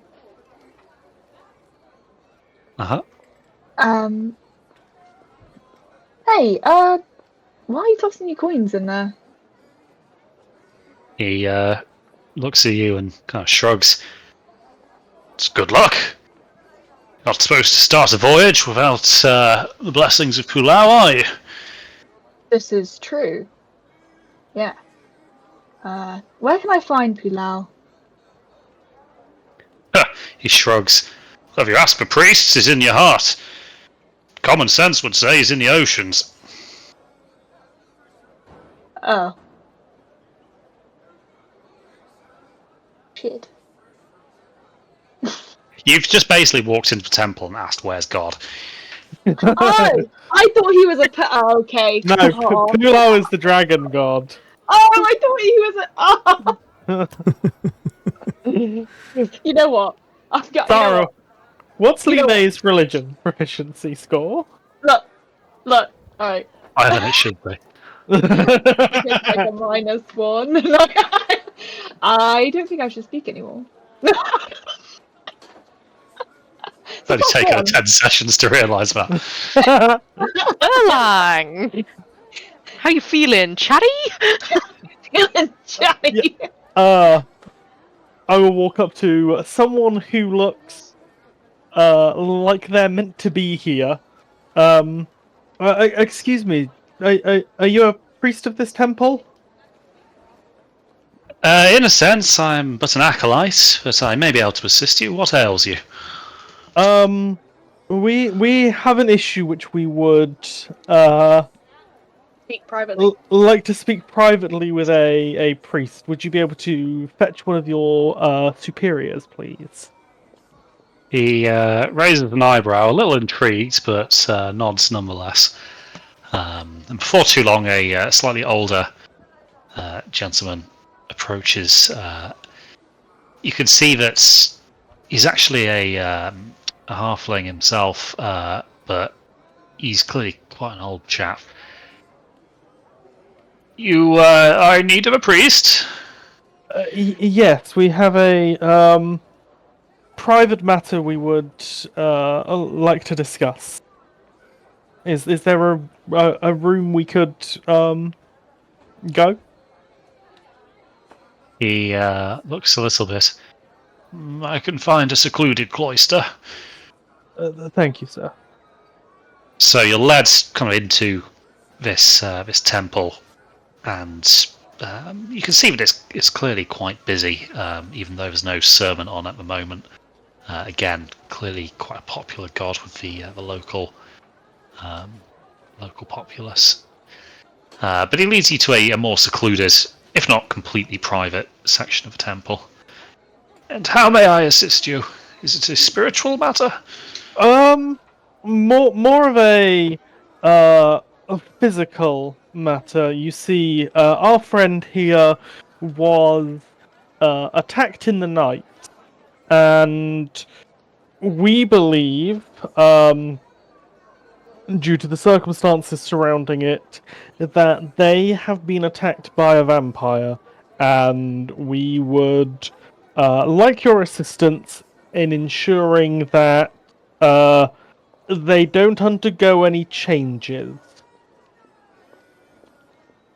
He looks at you for a moment, almost as if to make sure he heard you right, but seeing that you've got obviously a very serious expression, well, if that is the case, well, there's no guarantee that it is transmitted, but if it has been, then I'm afraid his soul is already consigned to Yinglong. Which, for those of you not with your notes, that is one of the other 5 dragons, the Drakkenlord of the Baleful Night, who kind of plays the role of the kind of the Angel of Death in this particular pantheon. Oh, good. So it happened just last night. So is there any chance we would be able to cure him, treat him before anything truly takes hold? He's a strong fellow. I'm sure he's fighting off or trying to as we speak. Which seems like a good opportunity for a Constitution saving throw, please, Ron. Fuck. Oh, Yeah, I don't. you can blame that one on me, Rich. Nope. Shit. God. That's in that one as well. Oh, The last 2 rolls were a 2 and a 1. I said what I said. I think the dice are shouting quite loudly here. Fucking hell. So he kind of looks back. Obviously, Zwan, you are still displaying very, very clear signs of anemia here. You look quite unhealthy, even to a layperson. I'm afraid healing is not really in my area of expertise, particularly not such a troubling condition. In fact, I believe there are very few who would be able to assist. Do any of them happen to be in the city? He shrugs. I do not know. Again, this, as far as I'm aware, once afflicted, his soul is already forfeit. Can I ask a dangerous question? If you want a dangerous answer, then... Oh, sure, why not? Uh-oh. So, in the folklore that I remember, the stake to a heart, etc. But if we are able to bring him back to life after that, do you know if that would cure him, or is that not part? Do you know if that's not part of your expertise to know that? I can't say I've ever had dealings with anything like this. Okay. You said if someone has been afflicted with vampirism that they lose their soul. Is bringing someone back not quite linked to their soul? Well, the soul is the vessel in which the consciousness resides. You could bring the body back to life, of course, but there's no guarantee that Yinglong would relinquish what is his. Okay.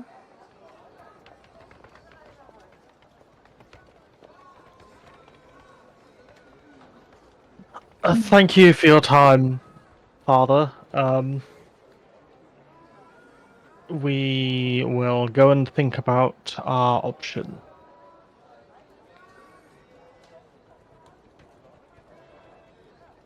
Okay. So, you guys make your way back out to the front of the temple.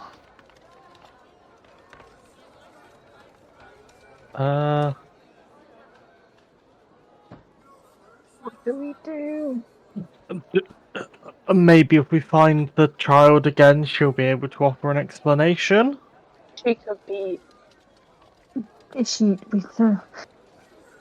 She could be anywhere by now. Well, that's just gonna be like, well, seems like we've got two choices: kill a dragon or kill a child. Why a dragon?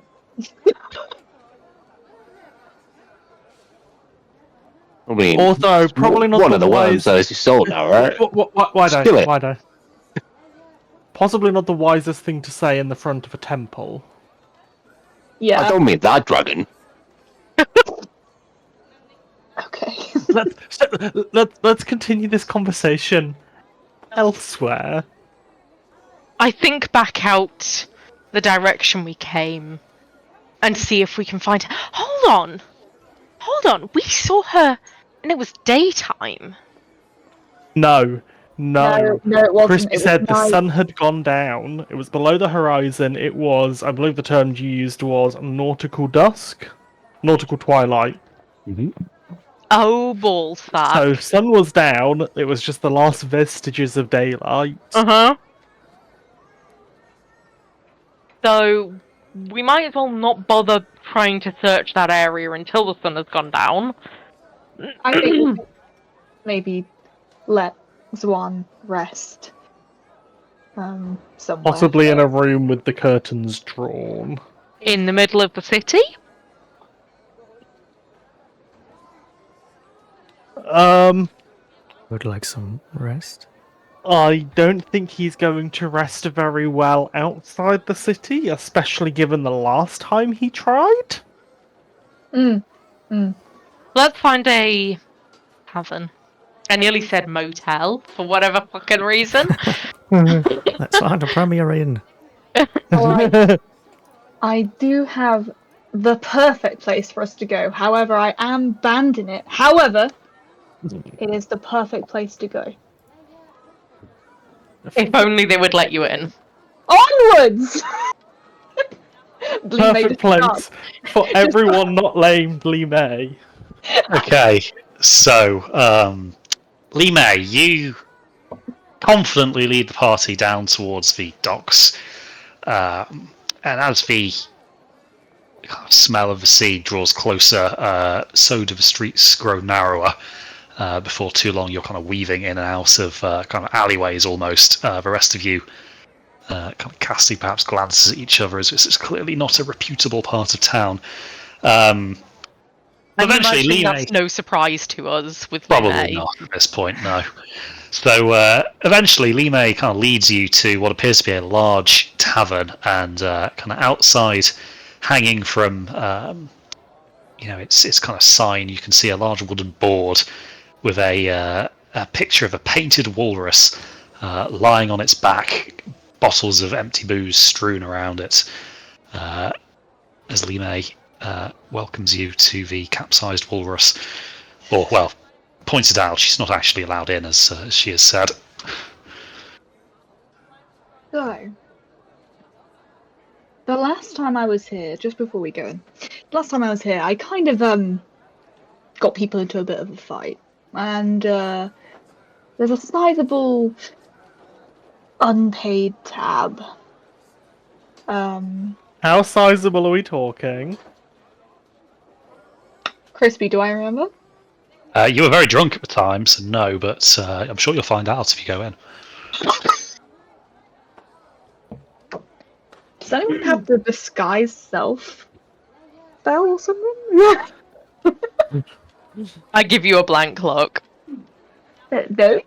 Okay. I am going to. I don't know. Before you go in, have some Yeah. inspiration. Oh, thank you so much. All right. Okay. I am going to. Thank you. There you go. Inspiration. Thank you. I'm gonna go in, but kind of make a big entrance and kind of call out. like really cheerfully towards the bar. Okay, so Lee May, you guys watch as Lee May barges into the tavern, nearly kind of throwing the door off its hinges, as you notice it's in a particularly bad state of repair. Good. So you walk in and obviously shout this, and immediately the patrons all kind of turn to look at you. You notice several hands go to hilts of various weapons on the site of your arrival here, Lee May. However, you're not particularly too bothered about the various denizens as what has immediately caught your eye and probably put a bit of fear in your heart. The barkeep has heard your announcement as well, and as you watch, you can see the colour of Ling's cheeks very quickly starts to match the colour of her hair. Oh no, you fucking not in my tavern. No, I've changed, Ling. No, seriously, I need your help. I've changed. Seriously, I am so sorry. I get on my knees. Roll me a dex I'm like- saving throw, please, Lee May. Shit. Fuck. I tried so hard, guys. I'm sorry. No. No. I mean a D. It's a D8 now, but I don't think that's going to save your ass here. I could put it up to a 15. I'd rather my inspiration probably go. No, you know what? I'll use the inspiration. How do I do it? So just add a roll d8. Yeah. Okay. Oh! Okay, What so did I say? a bottle of some undefined liquid narrowly avoids your head and smashes into the wall behind you. And you watch kind of Ling as she kind of picks up another bottle to hurl after you. Do you have any idea how much you cost me putting this place back together? Ling, before you throw another bottle, remember that's going to cost money. So can we talk? She, you can see that she is absolutely furious, but she also notices that you've got some, should we say, help this time around. Except for you, Zwan. You are struggling to get into this tavern. Can we come in? Oh, you fucking well can't, you barred! Alright, alright, can I just ask privately how much I owe you? I'll tell the whole fucking pub. Okay. It's 100 gold pieces you owe me. I'll give you 200. Oh, well, in that case, come on in. I'm sure if Elias was here, he'd have some utterance I know. to say about that.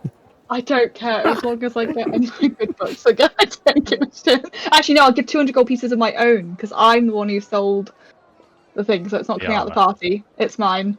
So Okay, so deduct 200 gold then. I'm doing, yeah. So you guys watch as a somewhat humble Lee May gives a very sizable coin purse over to this very angry dwarf who is suddenly a lot less angry. Right. Do you have some rooms available at all? Also, I'm sorry for last time, but I hope the money can help you. Yeah. He shrugs. I didn't really like the bloke you killed, but the furniture was expensive. Yeah, I know. I kind of did it for these lot, but it's okay. Anyway, probably not good, but yeah. Have you got any rooms available? She nods and kind of hands you the keys to a couple of rooms, and obviously kind of you've paid her a significant amount, so Okay. that should cover it. Thank you. Also, yeah, just thank you. My friend's in bad shape, and I need him to rest. She looks over you, Zwan. Oh, Christ, how many's he had? Well, it obviously doesn't say Christ. That's just culturally ingrained explanation on my part, and it's a Insert lot. culturally appropriate exclamation. Yeah, here. exactly. It's Would it be the equivalent of like dragons? How many? yeah, do you it's something. have? Yeah, I need to work on that. It's just Too a lot. loud? Pulau. I mean, Ours, yeah. is a bit of a mouthful, so Yeah. you get the point that I'm trying to make. You look like shit, basically. So it's quite apparent. Yeah, as long as they can rest, that'd be great. There, he hasn't been drinking. He's just That's maybe the problem. yeah. Actually, can I have 5 pants? 5 pants? 5 pints? You go to a vampire Somebody has been fountain and you're drinking, buying though. some pants. I can't speak today.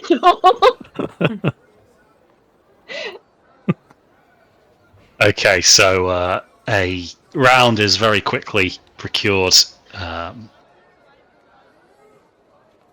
Obviously, Lee May, you're quite familiar with this particular brand of swill, but the rest of you, it's an acquired taste, shall we say? It has a Fruity taste, and beverage. we've just acquired it. I'm gonna probably like offer it to Zuan, but I'm guessing you're gonna reject it.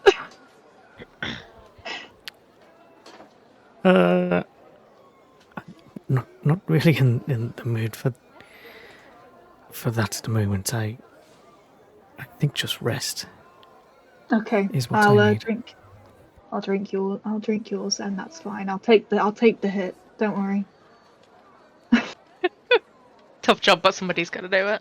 Somebody's gonna do it. I'm gonna hang around down here, guys. Unless you guys want to join me, but can someone take him to the room and I hand out the keys to everyone?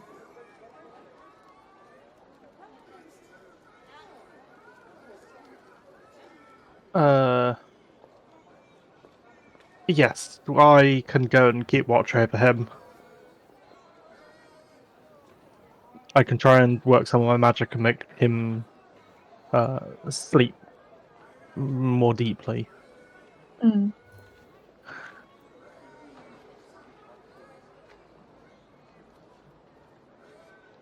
Shall I come with?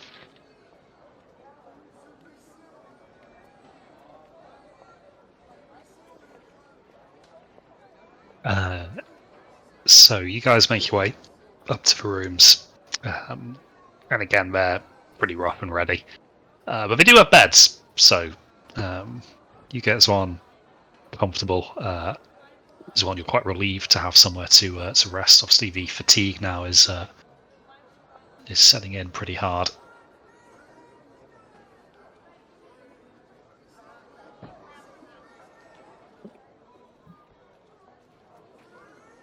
Thank you for taking care of me, everyone. I just need to get my strength back up and rest.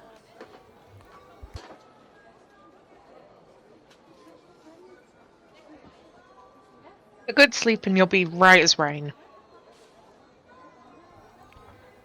I do not believe Rain? this.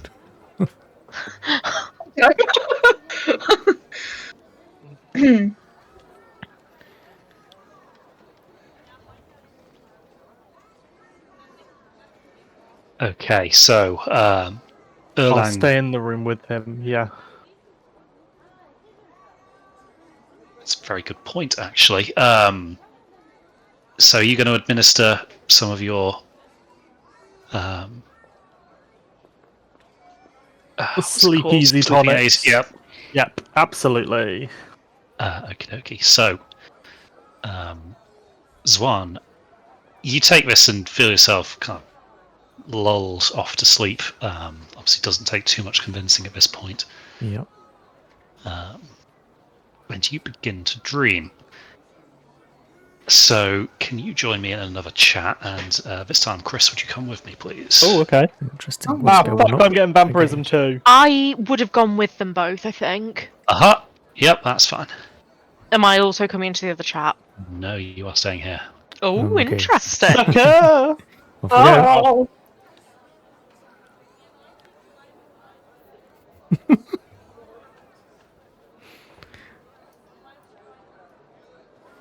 Oh, pull you Yeah, into my Oh, life. yeah. we're in the same chat, you muppets, but Three there we can play at that game. I went Um, downstairs as well, so Pascal can't hear. Yeah, sure. So, obviously, as you drift off, Zwan, you start to dream, and Erlang, as a Circle of Dreams druids, you manage to kind of overlook Tune. this almost as a bit of a spectator. So, Zwan, you kind of find yourself kind of waking in what appears to be the forest where Jin bit you. However, there's no kind of remnants of your camp, and it seems to be much darker, and a kind of small red mist is kind of hovering around about kind of knee height. There's no sign of Jin or any of your companions, although you feel a slight presence, which Erlang, you would probably know it was yourself kind of observing this as a spectator, so powerless to really intervene with the dreamscape, Yep. but kind of aware of what's going on within it. Read-only access. So, Zwan, you find yourself alone in this forest.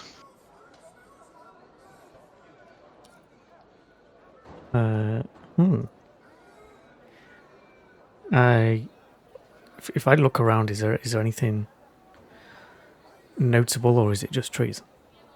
It seems that there's kind of just trees. However, after a few rotations, you notice that there are a few kind of pinpricks of red light in the distance. Yeah, I'll seeing as it's the only thing I really notice, I'll head towards there. As I walk, actually, if I look around, do I notice any butterflies? Ooh. There are no butterflies. No. In Okay. fact, the forest is eerily quiet, devoid of the sounds you would expect to hear.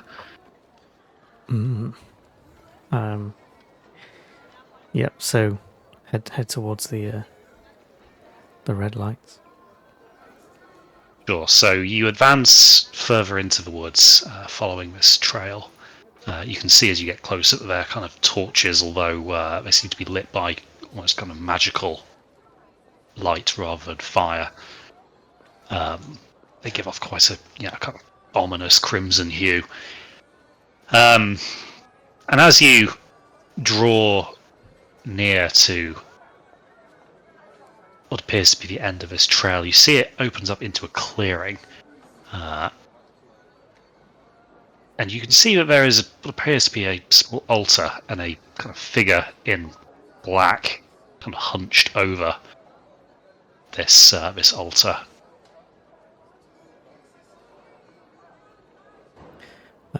If I try and say hello, does any word materialize, or can I not speak?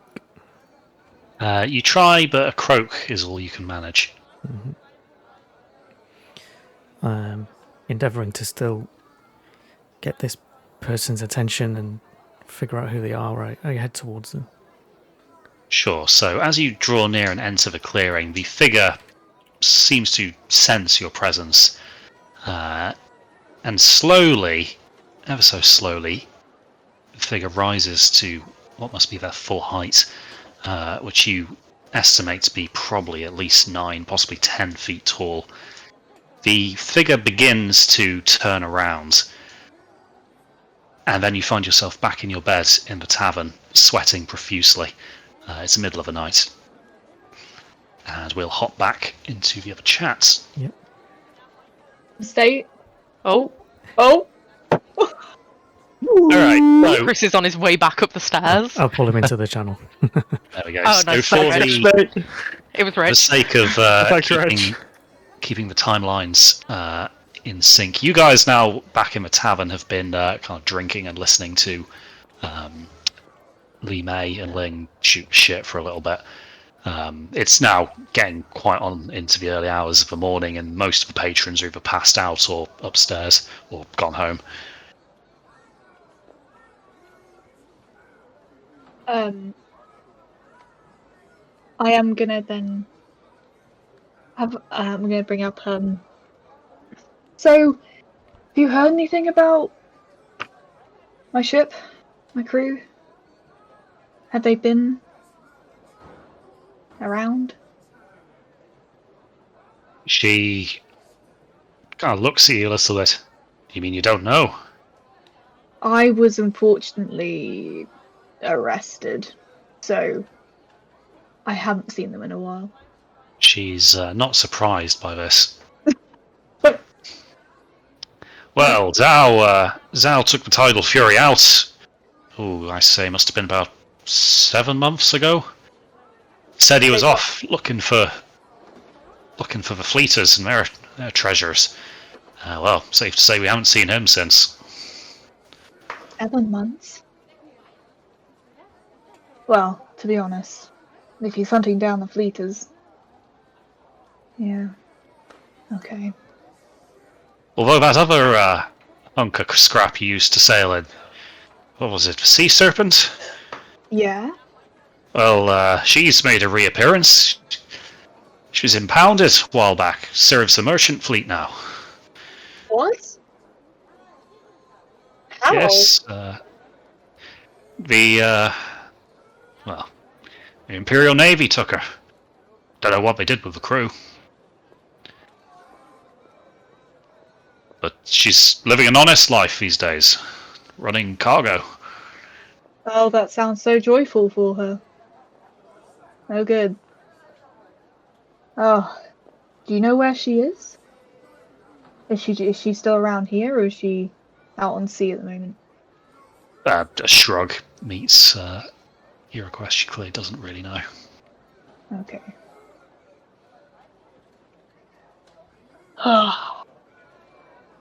Guess I'm gonna have to go check on the others. But thank you. She like kind of nods and puts the rest of her drink down and goes upstairs. Okay, so Lee May, you head up to the rooms. I'm guessing the others probably follow suit. I think it's just Wide-Eye, because I think... Well, yeah, true, actually, Wide-Eye and probably Yeah. Last already gone to bed, because past his bedtime.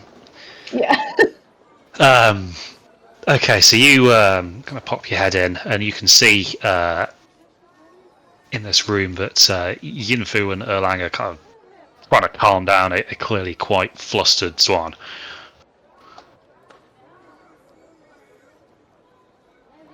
Hey, whoa, what's going on?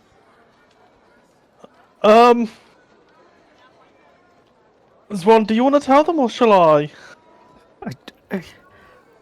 No, please tell them I can't. It's too much. Okay, I'll explain the dream that they've had. There we go. Dream explained. Oh, thanks. That was so informative. Watch the video to find out more. Yeah. Somehow session 11 actually has views. Hey. So Zwan fell asleep, and I was able to watch in on the dreams as we're trained to. That's kind of like creepy, but go on. It's only done under dire circumstances. Ah, okay. And the dreamer can always tell that there is someone else there. So Zwan fell asleep, and I was pulled into the dream. He awoke alone in the forest outside of the city where Shin bit him. There was a red mist along the ground, and it was eerily silent. He followed a trail of torches that looked like they'd been lit by magic, like red torches, to a clearing in the forest with an altar and a figure in black huddled over the altar. Zwan tried to call out to him, but was unable to, like a croak came out instead. So he approached the figure who noticed him. They rose to their full height of estimate probably about 9-10 feet tall, and was slowly beginning to turn around when Zwan woke in the state you see him now. And it wasn't my dream, but I'm also not feeling great. Right. So, was it exactly where you were bitten? In the forest? Would you say? As if you've. It's where we found the girl. I think. I don't know how accurate dreams are. Well, seeing as you're. I think turning. It's going to be quite accurate.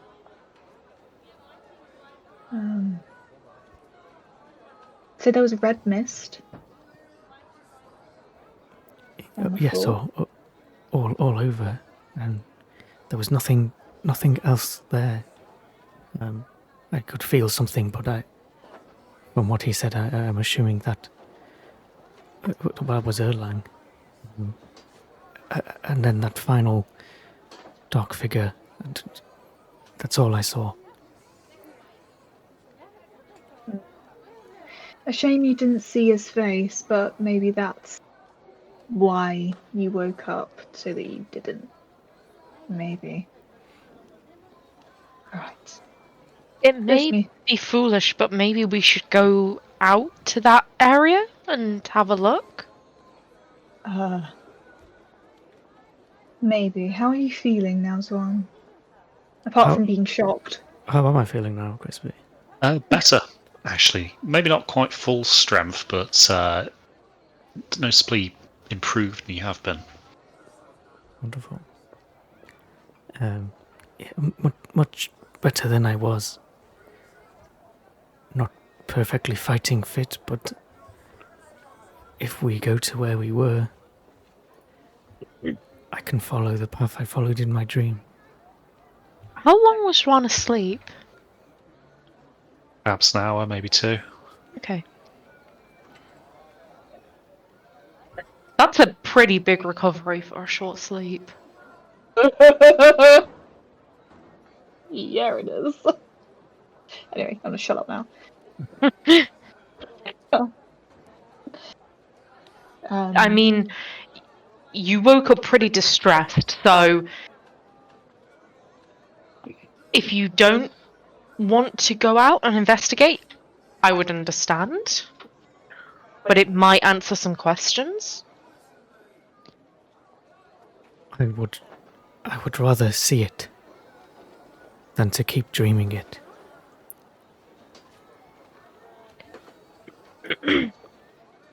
What does everybody think? Go out and kill the fucker. All get answers. Either way. That true. I mean, yeah. That yeah. Yeah. It's intriguing that the person you've dreamt of is quite clearly not the girl. Oh. She was stood over you, wasn't she? When I awoke, yes. And you didn't see any other figures, it was just her? Just her, but I could not see much. My head was killing and everything was blurred. And all she said is that she was hungry. Yeah? That's all she said.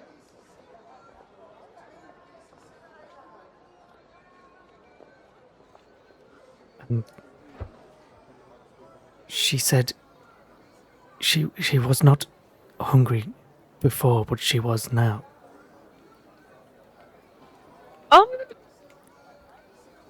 hypothesis. It wasn't her who attacked you. She had also maybe been attacked herself? Well, I thought I saw her wiping her mouth too. Okay. And given that the rations were left over, And she didn't that eat them. feels intentional. If she was Mm. attacked as well, I doubt they would have fallen, because we didn't find them just casually on the floor. They were put back. When we were heading out, I double checked for footprints, and it was clear where she'd travelled between where she was sleeping and Chuan, and then her footprints disappeared after that. I don't know if that's of significance, but at this point, everything feels quite significant. Well, hmm. I think we need to get more answers or find a book on folklore. I only know so much. I don't know the ins and outs of how a vampire operates. Given that I'm a bard and I've been travelling around and hearing lots of different stories, do I have any recollection of vampire stories? So, Yinfu, I'm going to have you roll for this, and Yep. if you would please give me a history.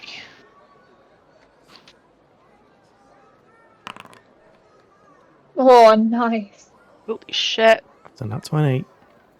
Okay, so yes, vampires are a popular choice in folklore because, again, they're that threat that eerily similar to intelligent humanoids, yet obviously so vastly different and dangerous that they capture people's imaginations. And as such, for a number of different literary works on them, stretching from both, kind of in times of time periods and also kind of, depth and probably the dramatic license used in them. And as such, quite a few have different kind of bits of information about vampires within them. Very obviously, a few common threads, like the stake to the heart is pretty universal, being a weakness for them, and the obviously sensitivity to sunlight. That vampires struggle to cross running water, and usually requiring invites before they can enter a residential building. Other than that, though, the source material varies quite wildly.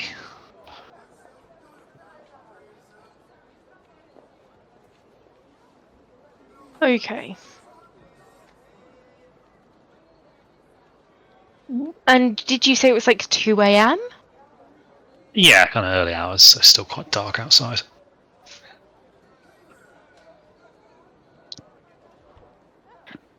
So, what's the plan? Is it worth waiting an hour or two so we're not travelling out in the dead of night?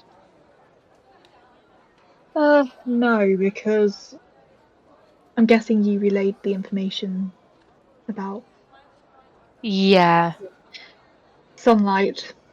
If he's now turned, he will not be able to walk out in the sun. So if you wait any longer, there's more chance that Swan will be in danger.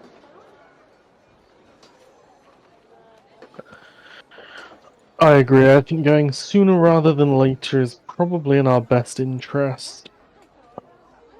Either way, it's probably safe him wrapping up. Have we got any big cloaks or something that we can give him? Any lost and found in this pub? I'm sure it might be quite possible to liberate a cloak from a sleeping patron. And that too, yeah.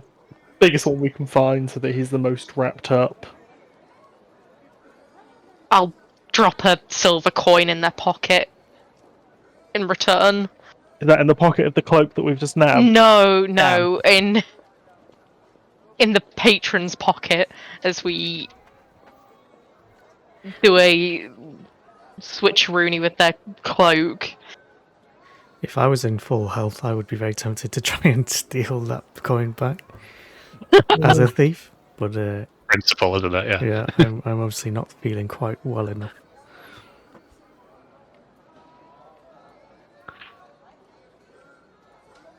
Right, let's grab a cloak and make tracks. Okay, so new cloak in hand, you guys set off into a night, and I'm afraid that is where we're going to have to call it for this Yeah. particular session. Just obviously time constraint, and well, we'll look forward to carrying this on at another time.